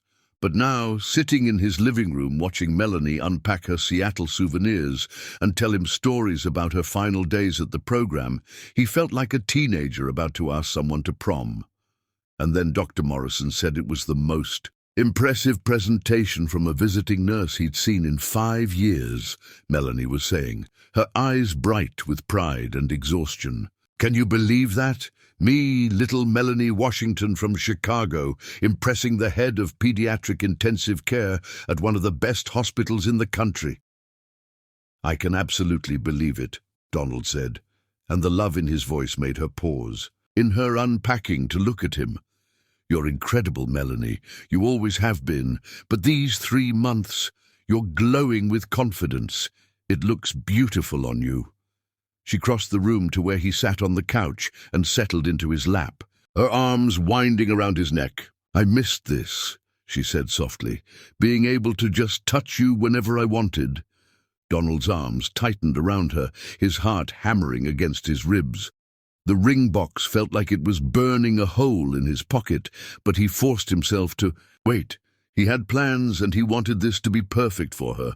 "Are you hungry?" he asked, pressing a kiss to her temple. "I thought we could go out for dinner, somewhere special." "Actually," Melanie said, pulling back to meet his eyes, "I was hoping we could just stay in tonight. Order pizza, watch a movie, just be together. I've missed quiet nights with you. More than anything." Donald felt a moment of panic. His entire plan depended on getting her to the empty lot where he wanted to build their house, where he'd spent hours yesterday setting up string lights and preparing the perfect romantic proposal. But looking at her tired but happy face, he realized that maybe spontaneous could be just as perfect as planned. "Pizza sounds great," he said, kissing her softly. "But first, I want to show you something. A surprise I mentioned yesterday." Melanie's eyes lit up with curiosity. "What kind of surprise?" "The kind that requires a short drive," Donald said, trying to keep his voice casual despite the fact that his pulse was racing. trust me?" "Always," she said without hesitation, and the simple faith in that word made his chest tight with emotion. An hour later, they were driving through a quiet residential neighborhood on the outskirts of the city as the sun began its descent toward the horizon. Melanie had peppered him with questions about where they were going, but Donald had deflected each one with a mysterious smile that made her stomach flutter with anticipation. "Here," he said finally, pulling up to an empty lot on a tree-lined street. "We're here." Melanie looked around, confused. It was a beautiful piece of property, large and flat, with mature oak trees around the perimeter, but it was clearly undeveloped land. "Donald, what?" But then she saw them. String lights hung between the trees, like stars brought down to earth, creating a canopy of soft golden illumination over the entire lot. A blanket was spread in the center of the space, with battery-powered lanterns creating a circle of warm light. "Oh my God," she breathed, her hand flying to her heart. "Donald, what is this?" "This," he said, his voice thick with emotion as he took her hand, "is where I want to build our house." Melanie turned to stare at him, her eyes wide with shock and something deeper. "Our house? Come on," he said gently, leading her toward the blanket. "Let me show you." They walked slowly across the lot, Donald pointing out features of the property that he'd fallen in love with during his search. "That oak tree there, that's where I want to put a swing for our kids. And over there, with the afternoon sun, that's where I envision a big kitchen window so you can watch them play while you're cooking." "Donald," Melanie whispered, but he wasn't finished. "The master bedroom would face east, so we could wake up with the sunrise. And there's room for a workshop in the back where I could build furniture and you could have a garden if you wanted one." His voice grew softer, more emotional with each word. "I've been coming here every day since you left, planning our life together, imagining our future." They reached the blanket, and Donald turned to face her, his hands shaking as he took both of hers in his. The string lights cast dancing shadows across their faces, and in the distance the first stars were beginning to appear in the darkening sky. "Melanie," he began, his voice steady despite the emotion threatening to overwhelm him. 3 months ago you left for Seattle, and I thought I knew what missing someone felt like. I was wrong. Missing you wasn't just an emotion. It was a physical ache, a constant reminder that half of my soul was 2,000 miles away." Tears were already gathering in Melanie's eyes, her hands trembling in his. "Every morning when I woke up alone, every evening when I came home to an empty apartment, every moment I wanted to share something with you and couldn't. It all made me realize something I should have known from the moment you spilled coffee on my blueprints." Donald released one of her hands to reach into his pocket, his heart pounding so hard he was amazed she couldn't hear it. "You're not just the woman I love, Melanie Rose. You're not just my girlfriend or my partner or my best friend. You're my home. You're the person I want to wake up next to every morning for the rest of my life, the person I want to build dreams with, the person I want to grow old and gray with." He dropped to one knee on the soft blanket, pulling out the ring box with hands that shook with nerves and love and desperate hope. Melanie gasped, her free hand flying to cover her mouth as tears spilled down her cheeks. "You're the woman I want to marry, Melanie Rose Washington. Will you do me the incredible honor of becoming my wife?" The ring was perfect, a classic solitaire with a band that incorporated a small piece of wood from the oak tree where they'd shared their first kiss, just as he'd promised months ago. It caught the light from the string lights and sparkled like the stars beginning to appear overhead. "Donald," Melanie sobbed, dropping to her knees on the blanket to meet him at eye level. "Yes, yes, yes, 1,000 times yes." The moment the word left her lips, Donald's careful composure crumbled. His hands shook as he slipped the ring onto her finger, and when he looked up to meet her eyes, tears were streaming down his face. "Really?" he asked, his voice breaking. "You'll marry me?" "I'll marry you," she confirmed, cupping his face in her hands. I'll marry you and build a house with you and wake up next to you every morning and love you until my dying breath." Their kiss was desperate and joyful and full of 3 months of separation and a lifetime of promises. They fell back onto the blanket together, laughing and crying and holding each other as if they could make up for every moment they'd been apart. "I love you," Donald whispered against her lips. "I love you so much." "I love you too," Melanie replied, pulling back to look at the ring on her finger to make sure this was real. "It's beautiful, Donald. It's perfect." "Look closer," he said with a smile that was pure joy. Melanie tilted the ring toward the lantern light and gasped when she saw the small piece of wood inlaid in the band. "Is this—" "From our tree," Donald confirmed. "The oak where we had our first kiss. I wanted you to carry a piece of where our love began with you always." Fresh tears spilled down Melanie's cheeks. "How did you even manage that?" "I may have called in a few favors," Donald admitted, "and spent a very awkward afternoon explaining to a tree surgeon why I needed a small piece of bark from a tree in a public park." Melanie laughed through her tears, the sound bright and musical in the evening air. "You're insane. I can't believe you actually did that." "I can't believe you said yes," Donald replied, still somewhat stunned by his good fortune. "Of course I said yes," Melanie said, settling more comfortably against his chest. "I told you that night during the storm. Ask me in 6 months, and I'll say yes. You asked me in 5 months and 3 days, but close enough." "You counted?" Donald asked. "Delighted. I've been counting every day since Seattle," she admitted, wondering when you'd ask, hoping you still wanted to, praying I hadn't imagined how sure you sounded that night. "I've never been more sure of anything in my life," Donald said firmly. "Even when you were 2,000 miles away, even when I missed you so much I could barely function, I never doubted for a second that you were the woman I wanted to spend forever with." They lay on the blanket for hours, talking about their wedding, their future, the house they'd build on this very spot.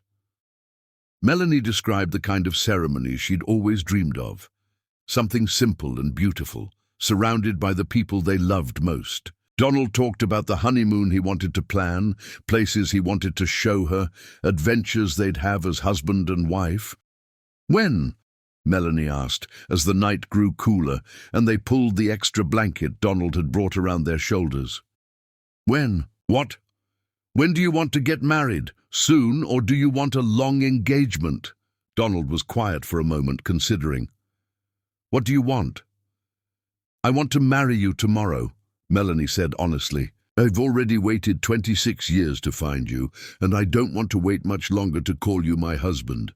But I also want Nana Pearl to be happy, and she'll want time to plan and fuss and make sure everything is perfect."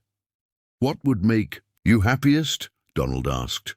6 months, Melanie said after a moment's thought. "Long enough to plan something beautiful, but not so long that I have to wait forever to marry you." 6 months it is, Donald agreed, pressing a kiss to the top of her head. "Mrs. Bailey." The name sent shivers through Melanie that had nothing to do with the cool evening air. "Say it again." "Mrs. Bailey," Donald repeated, his voice warm with love and promise. "I like the sound of that," Melanie murmured against his chest, as they sat together on the blanket afterward, sharing quiet promises about their future. Car headlights appeared at the edge of the lot. "Donald," Melanie started, confused. "Did you—" "I may have texted a few people," Donald admitted sheepishly, as familiar figures emerged from the cars. "I wanted to celebrate with everyone who loves us." Nana Pearl appeared first, moving faster than her age should have allowed, followed by Donald's parents and a small group of their closest friends and family.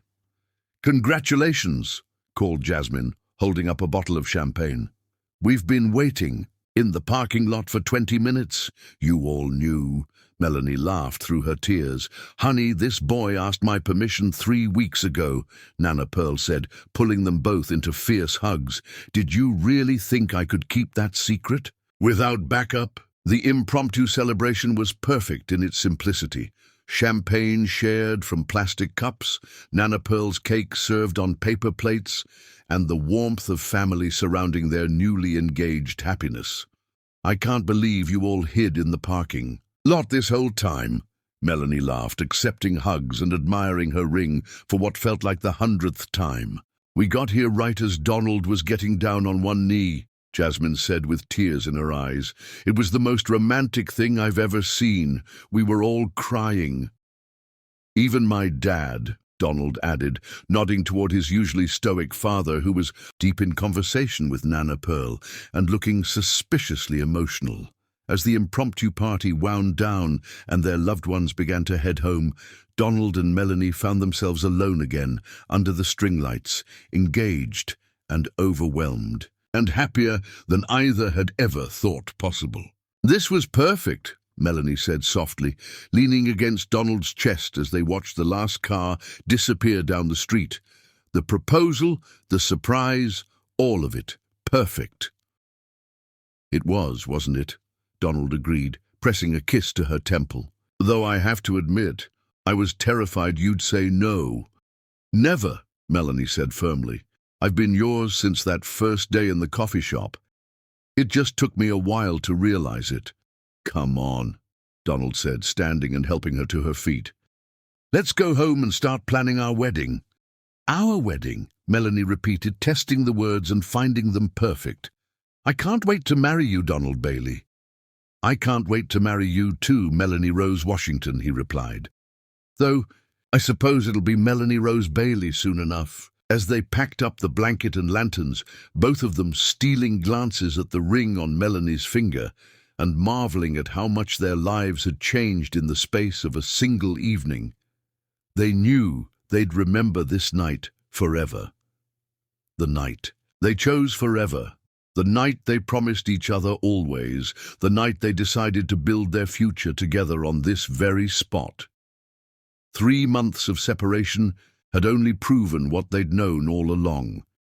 They were meant to be together, meant to love each other, meant to build something beautiful and lasting and true. And now, finally, they were engaged to do exactly that. Chapter 8. Wedding Bells and New Beginnings. 6 months had never passed so quickly or so slowly at the same time.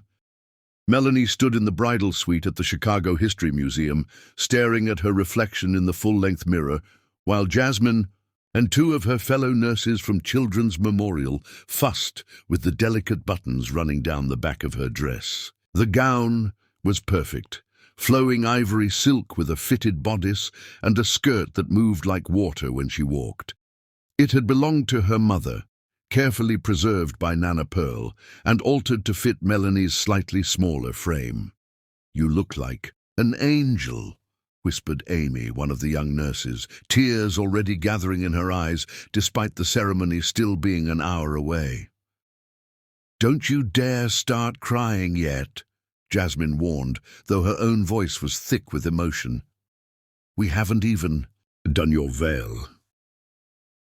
Melanie touched the pearl necklace at her throat, another piece from her mother, and tried to calm the butterflies doing aerial acrobatics in her stomach. In 1 hour, she would walk down the aisle and marry the man of her dreams. After everything they'd been through, all the obstacles they'd overcome, she was finally going to become Mrs. Donald Bailey. The thought made her smile so wide her cheeks hurt. "Earth to Melanie," Jasmine said, waving a hand in front of her face. "You're glowing. Again, it's almost creepy how happy you look."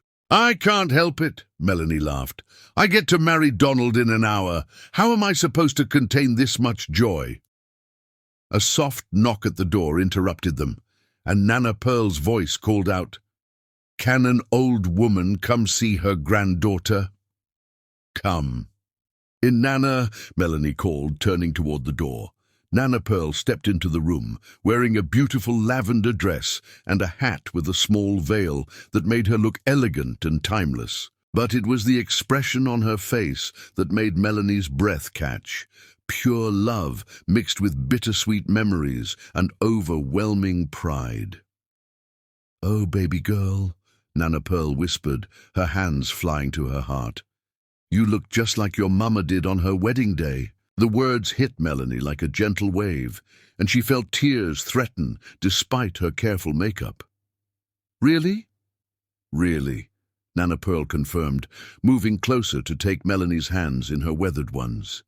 "She would be so proud of you, sweetheart. So proud of the woman you've become, the man you've chosen, the love you've found. I wish they could be here," Melanie said softly. "They are here," Nana Pearl said firmly. "In your heart, in your smile, in the way you love that boy with everything you've got. Love like that doesn't die, baby. It just changes forms." Jasmine handed them both tissues, rolling her eyes at her own tears. "You two are going to ruin all our hard work on makeup." 20 minutes later, Melanie's veil was in place and her makeup had been carefully repaired. She looked like a fairy tale princess, radiant with happiness and anticipation. A second knock at the door revealed Kevin, Melanie's surrogate brother, and the man who would walk her down the aisle. "Holy t—" Kevin started, then caught himself as 4 women glared at him. "I mean, wow. Mel, you look incredible." "Thank you," Melanie said, accepting his hug carefully to avoid crushing her dress. "How's Donald? Is he nervous?" "Nervous? The man's been pacing for 2 hours. I think he's worn a track in the carpet," Kevin laughed. "But happy. I've never seen anyone look so completely, ridiculously happy." Meanwhile, in the groom's suite across the building, Donald was indeed pacing while his best man, his college roommate Mike, tried to get him to sit still long enough to fix his tie. "You look fine," Mike said for the 10th time. "Better than fine. You look like a man about to marry the love of his life." "That's because I am," Donald replied, checking his watch again. 45 more minutes." 45 more minutes, his father confirmed from his chair by the window. Richard Bailey wasn't normally an emotional man, but watching his son prepare to marry the woman who transformed him into the happiest version of himself was bringing out feelings he rarely allowed himself to express. "You know," Richard said, quietly, "I wasn't sure you'd ever find someone who could make you this happy." Donald stopped pacing to look at his father in surprise. They'd never been particularly close. Richard's work had always come first, but the sincerity in his voice was unmistakable. "She's special," Donald said simply. "She is," Richard agreed. "And so are you, son. So are you." The ceremony was set to take place in the museum's beautiful outdoor courtyard, with the Chicago skyline providing a dramatic backdrop. 200 guests filled white chairs arranged in neat rows, string quartet music floating through the air as family and friends settled into their seats. Donald took his place at the altar, a simple arch decorated with white roses and ivy, and tried to remember how to breathe. His hands were steady, his mind clear, but his heart was racing with anticipation.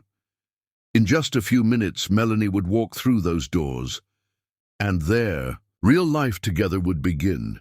The music changed, signaling the start of the processional. Jasmine appeared first in a flowing, dusty rose dress, her smile radiant as she walked slowly down the aisle. Amy and the other bridesmaid followed, both glowing with excitement for their friend.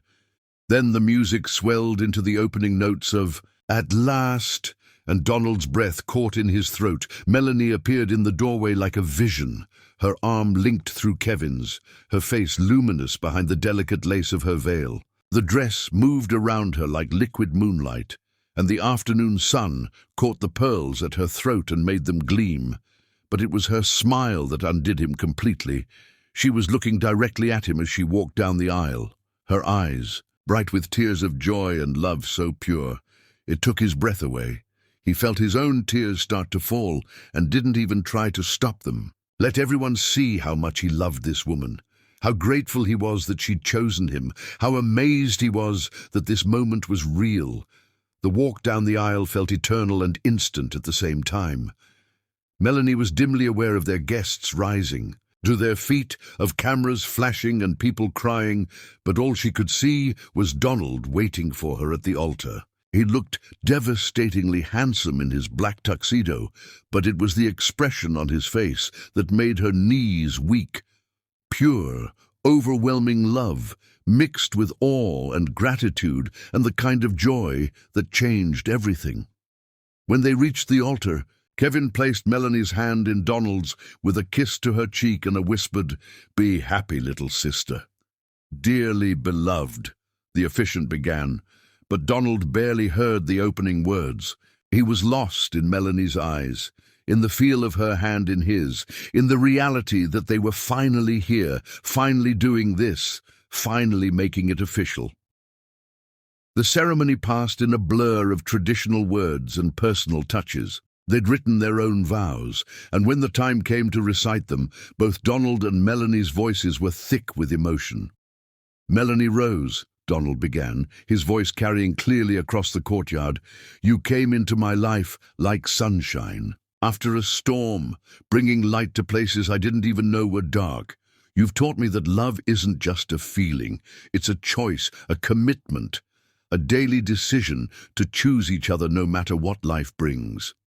He paused, swallowing hard, as he looked into her tear-filled eyes. "I promise to love you fiercely and tenderly, to support your dreams, even when they take you far from me, to hold your hand through every joy and sorrow life brings our way. I promise to make you laugh when you're sad, to listen when you need, to talk, to give you space when you need solitude, and to hold you close when you need comfort." His voice broke slightly on the final words. "I promise to choose you every day for the rest of my life, to build a beautiful future with you, and to love you with everything I have until my dying breath." There wasn't a dry eye in the audience, and Melanie was openly crying as she began her own vows. "Donald," she said, her voice clear despite her tears, "you are my safe harbor, my greatest adventure, my home. You've shown me that love can be gentle and strong at the same time, that it can heal old wounds and create new possibilities." She squeezed his hands, drawing strength from his touch. "I promise to love you with the same fearless devotion my parents showed each other, to be your partner in all things, to celebrate your successes and comfort you through disappointments. I promise to grow with you, to change with you, to face whatever challenges come our way as a team." Her voice grew stronger, more confident. "I promise to fill our home with laughter and our life with adventure, to support your dreams and share my own, to be the soft place you fall and the cheerleader who pushes you to reach higher." She looked directly into his eyes for the final words. "I promise to choose you every day, to love you completely, and to build something beautiful and lasting with you. You are my forever person, Donald Bailey, and I am yours." When the officiant pronounced them husband and wife, Donald cupped Melanie's face in his hands with the reverence of a man holding something precious and irreplaceable. "I love you, Mrs. Bailey," he whispered, and then he kissed her with all the passion and promise of their new beginning. The kiss was met with thunderous applause and cheers from their guests, but Donald and Melanie were lost in their own world, finally married, finally united in the way they'd both dreamed of for months. The reception was held in the museum's grand hall, with round tables decorated in white and gold, and a dance floor that gleamed under sparkling chandeliers. The meal was perfect. The toasts were heartfelt and hilarious, and through it all, Donald and Melanie couldn't stop touching each other. Hands clasped under the table, his fingers tracing patterns on her arm, her hand resting on his thigh. "Ladies and gentlemen," the band leader announced as dinner concluded, "please join the bride and groom for their first dance as husband and wife." Donald led Melanie onto the dance floor as the opening notes of "The Way You Look Tonight" filled the air. She fit perfectly in his arms, her dress swirling around them as they moved together with the easy grace of two people completely in sync. "How does it feel?" Donald murmured against her ear as they swayed together. Perfect, Melanie replied, pulling back to smile at him. Like everything I've ever wanted just came true. We did it, Donald said wonderingly. We're actually married. We're actually married, she confirmed, and they both started laughing with pure joy. As the song continued, their family and friends joined them on the dance floor, Nana Pearl dancing with Donald's father, Kevin spinning Jasmine around until she squealed with laughter, Donald's mother wiping away happy tears as she danced with Mike. Later, after the cake had been cut and the bouquet thrown, caught by Amy, who blushed furiously when one of the groomsmen winked at her, Donald and Melanie stole away to a quiet balcony overlooking the city. "Mrs. Bailey," Donald said, wrapping his arms around her from behind as they looked out at the twinkling lights of Chicago. "I love the sound of that," Melanie sighed, leaning back against his chest. "Though I'm going to miss being Melanie Rose Washington. You'll always be Melanie Rose to me," Donald assured her. "That's who I fell in love with. That's who I married. The name is just paperwork." They stood in comfortable silence for a while, both processing the magnitude of what they'd just done, the commitment they'd just made, the future that stretched out before them, bright with possibility. "Ready for Italy?" Donald asked eventually. "More than ready," Melanie replied.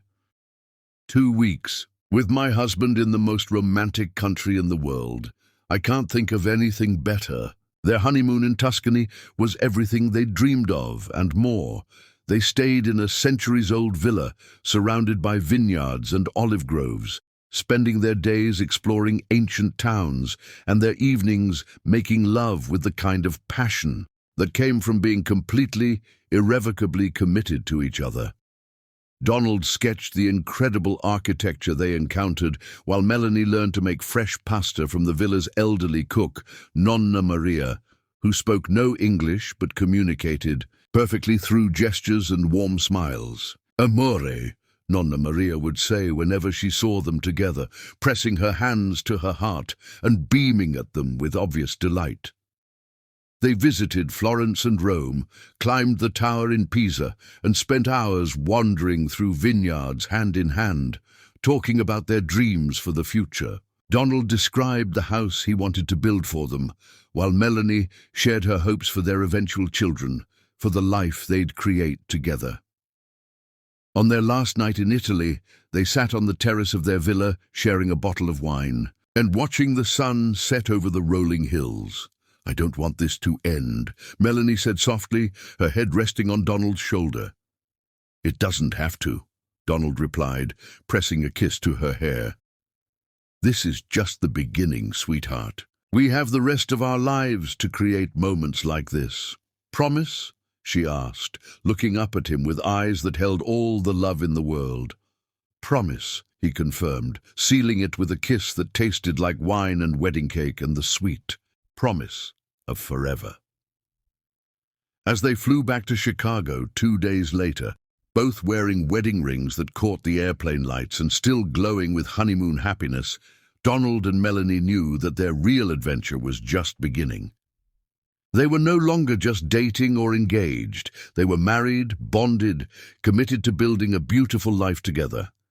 And the first step in that life would be breaking ground on their dream house, creating a home where their love could grow and flourish for decades to come. "Ready to start building our forever?" Donald asked as their plane descended toward O'Hare. "I've been ready since the day I met you," Melanie replied, squeezing his hand.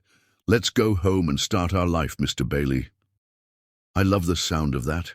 "Mrs. Bailey," he said, and they both smiled at how perfectly, wonderfully right it felt to finally, officially, joyfully belong to each other. Chapter 9. The Gift of Life. 6 months of marriage had been perfect.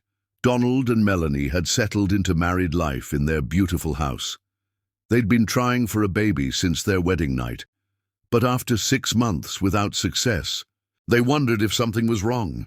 "Maybe we should see a specialist," Melanie suggested one evening. "There's no rush, sweetheart. When the time is right, our baby will come," Donald said, kissing her hair. 2 weeks later, during a busy hospital shift, sudden nausea sent Melanie racing to the staff bathroom. The nausea, her exhaustion, tender breasts. Could it be? That evening, she bought a pregnancy test, hands shaking with hope. In their bathroom, Melanie took the test and waited 3 minutes. When the timer went off, she saw 2 pink lines. Pregnant. "Oh my God," she whispered, tears streaming down her face. "We're having a baby." She found Donald cooking dinner. He immediately noticed her tears. "What's wrong?" he asked. "Nothing's wrong," Melanie laughed. "Do you remember what you said about our baby being ready when the time was right?" Donald's eyes widened. "Melanie, I think our baby decided the time is right," she said, showing him the test. Donald stared at it, then at her. "We're having a baby." "We're having a baby," she confirmed. Donald swept her into his arms, spinning her around while they both laughed and cried. "Are you happy?" Melanie asked. "I'm so happy I don't have words for it. You're giving me everything I've ever wanted." The next weeks were filled with doctor's appointments and Donald's protective mode. He researched everything and talked to her belly every night. "Your mama is going to be the best mother, little one," he would say. At their 10-week appointment, Dr. Rodriguez performed the first ultrasound. "Everything looks good. Strong heartbeat. Your due date is early June." "A summer baby," Donald said emotionally. "Actually," Dr. Rodriguez said, adjusting the transducer, "I'm seeing 2 gestational sacs. You're having twins." Silence filled the room before Donald gasped. "Twins?" Melanie breathed. "Identical twins," Dr. Rodriguez confirmed. "This explains your extra fatigue." 2 babies, Donald said faintly. The pregnancy progressed beautifully.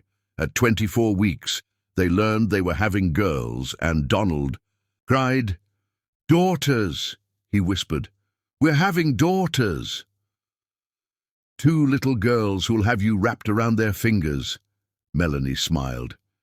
They chose Hope Elizabeth and Grace Pearl.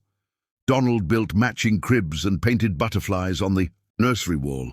The baby shower was overwhelming. Watching Donald exclaim over tiny clothes made Melanie love him more.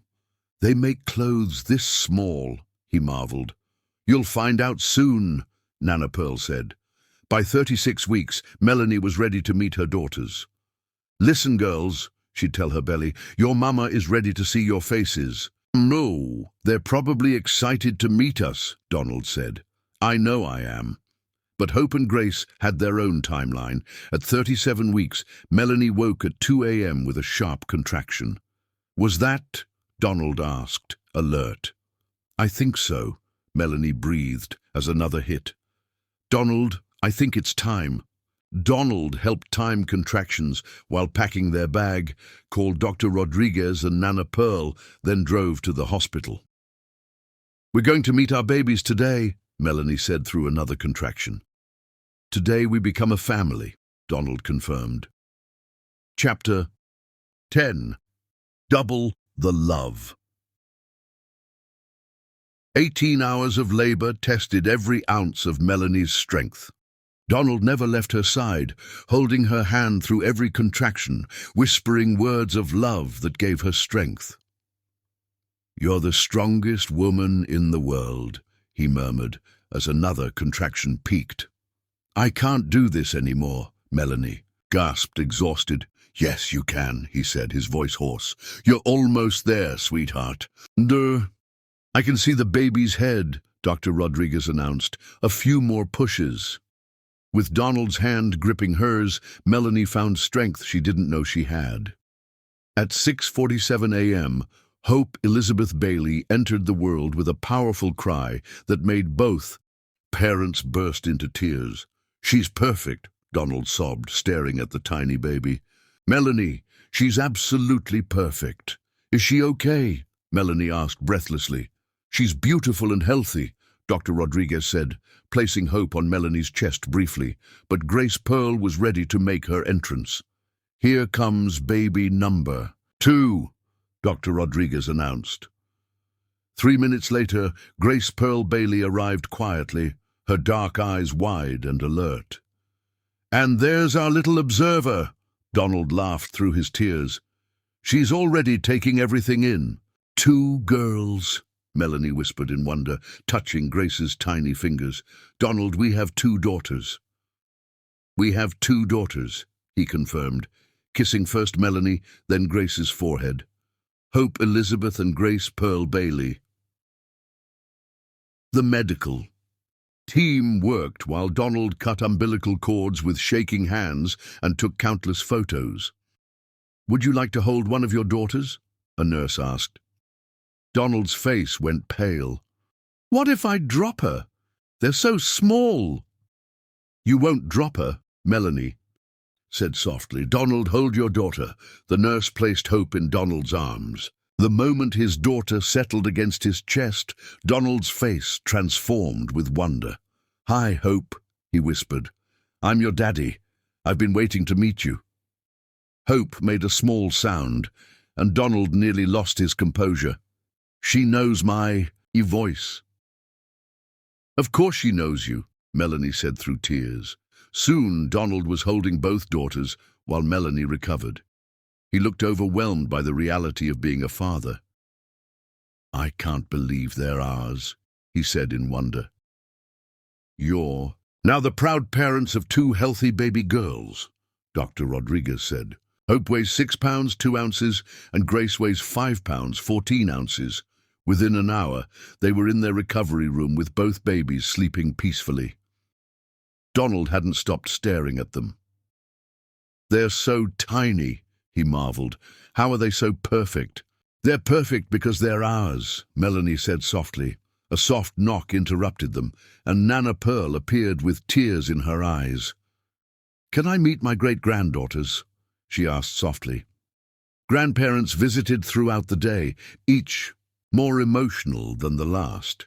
Nana Pearl held each baby with tears streaming down her face. "Hello, my sweet girls," she whispered. "Welcome to the world." "They look like Melanie," Donald's mother observed. "They have Donald's chin," Nana Pearl disagreed. As evening came, Donald pulled a chair close to Melanie's bed. Hope and Grace slept peacefully, their tiny chests rising and falling in rhythm. "Do you think they know they're twins?" Melanie asked softly. "I think they know they're loved and safe," Donald replied. "We're parents," Melanie said wonderingly. "The best parents these girls could have asked for," Donald said firmly. Grace opened her eyes and looked directly at Donald with such intensity that his breath caught. "Hi, little girl," he whispered, stroking her cheek. "Were you listening?" Grace made a small sound, and Hope stirred in response. "They're going to be best friends," Melanie predicted. "Best friends, sisters and partners in everything," Donald agreed. Later that night, Donald stood by the window looking out at Chicago's skyline. Everything had come full circle, the spilled coffee that led to love, the challenges that proved their strength, and now these 2 perfect girls. "Thank you," he whispered. Behind him, Melanie stirred and smiled at him.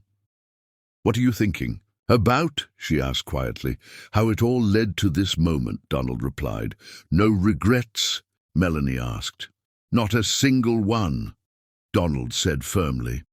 "I love you, Donald Bailey," Melanie said softly. "I love you too, Melanie Bailey," he replied, kissing her forehead. As dawn broke over Chicago, the Bailey family slept peacefully together. Hope and Grace Bailey were surrounded by more love than many people experienced in a lifetime. Donald and Melanie's love story had begun with a chance encounter and a spilled latte. It had grown through shared dreams, weathered separation, and blossomed into forever. Now it had created something beautiful and lasting, the legacy of love they would pass down through generations. Hope and Grace were simply 2 perfect babies, loved beyond measure, beginning their own beautiful story in the arms of parents who had found their forever in each other.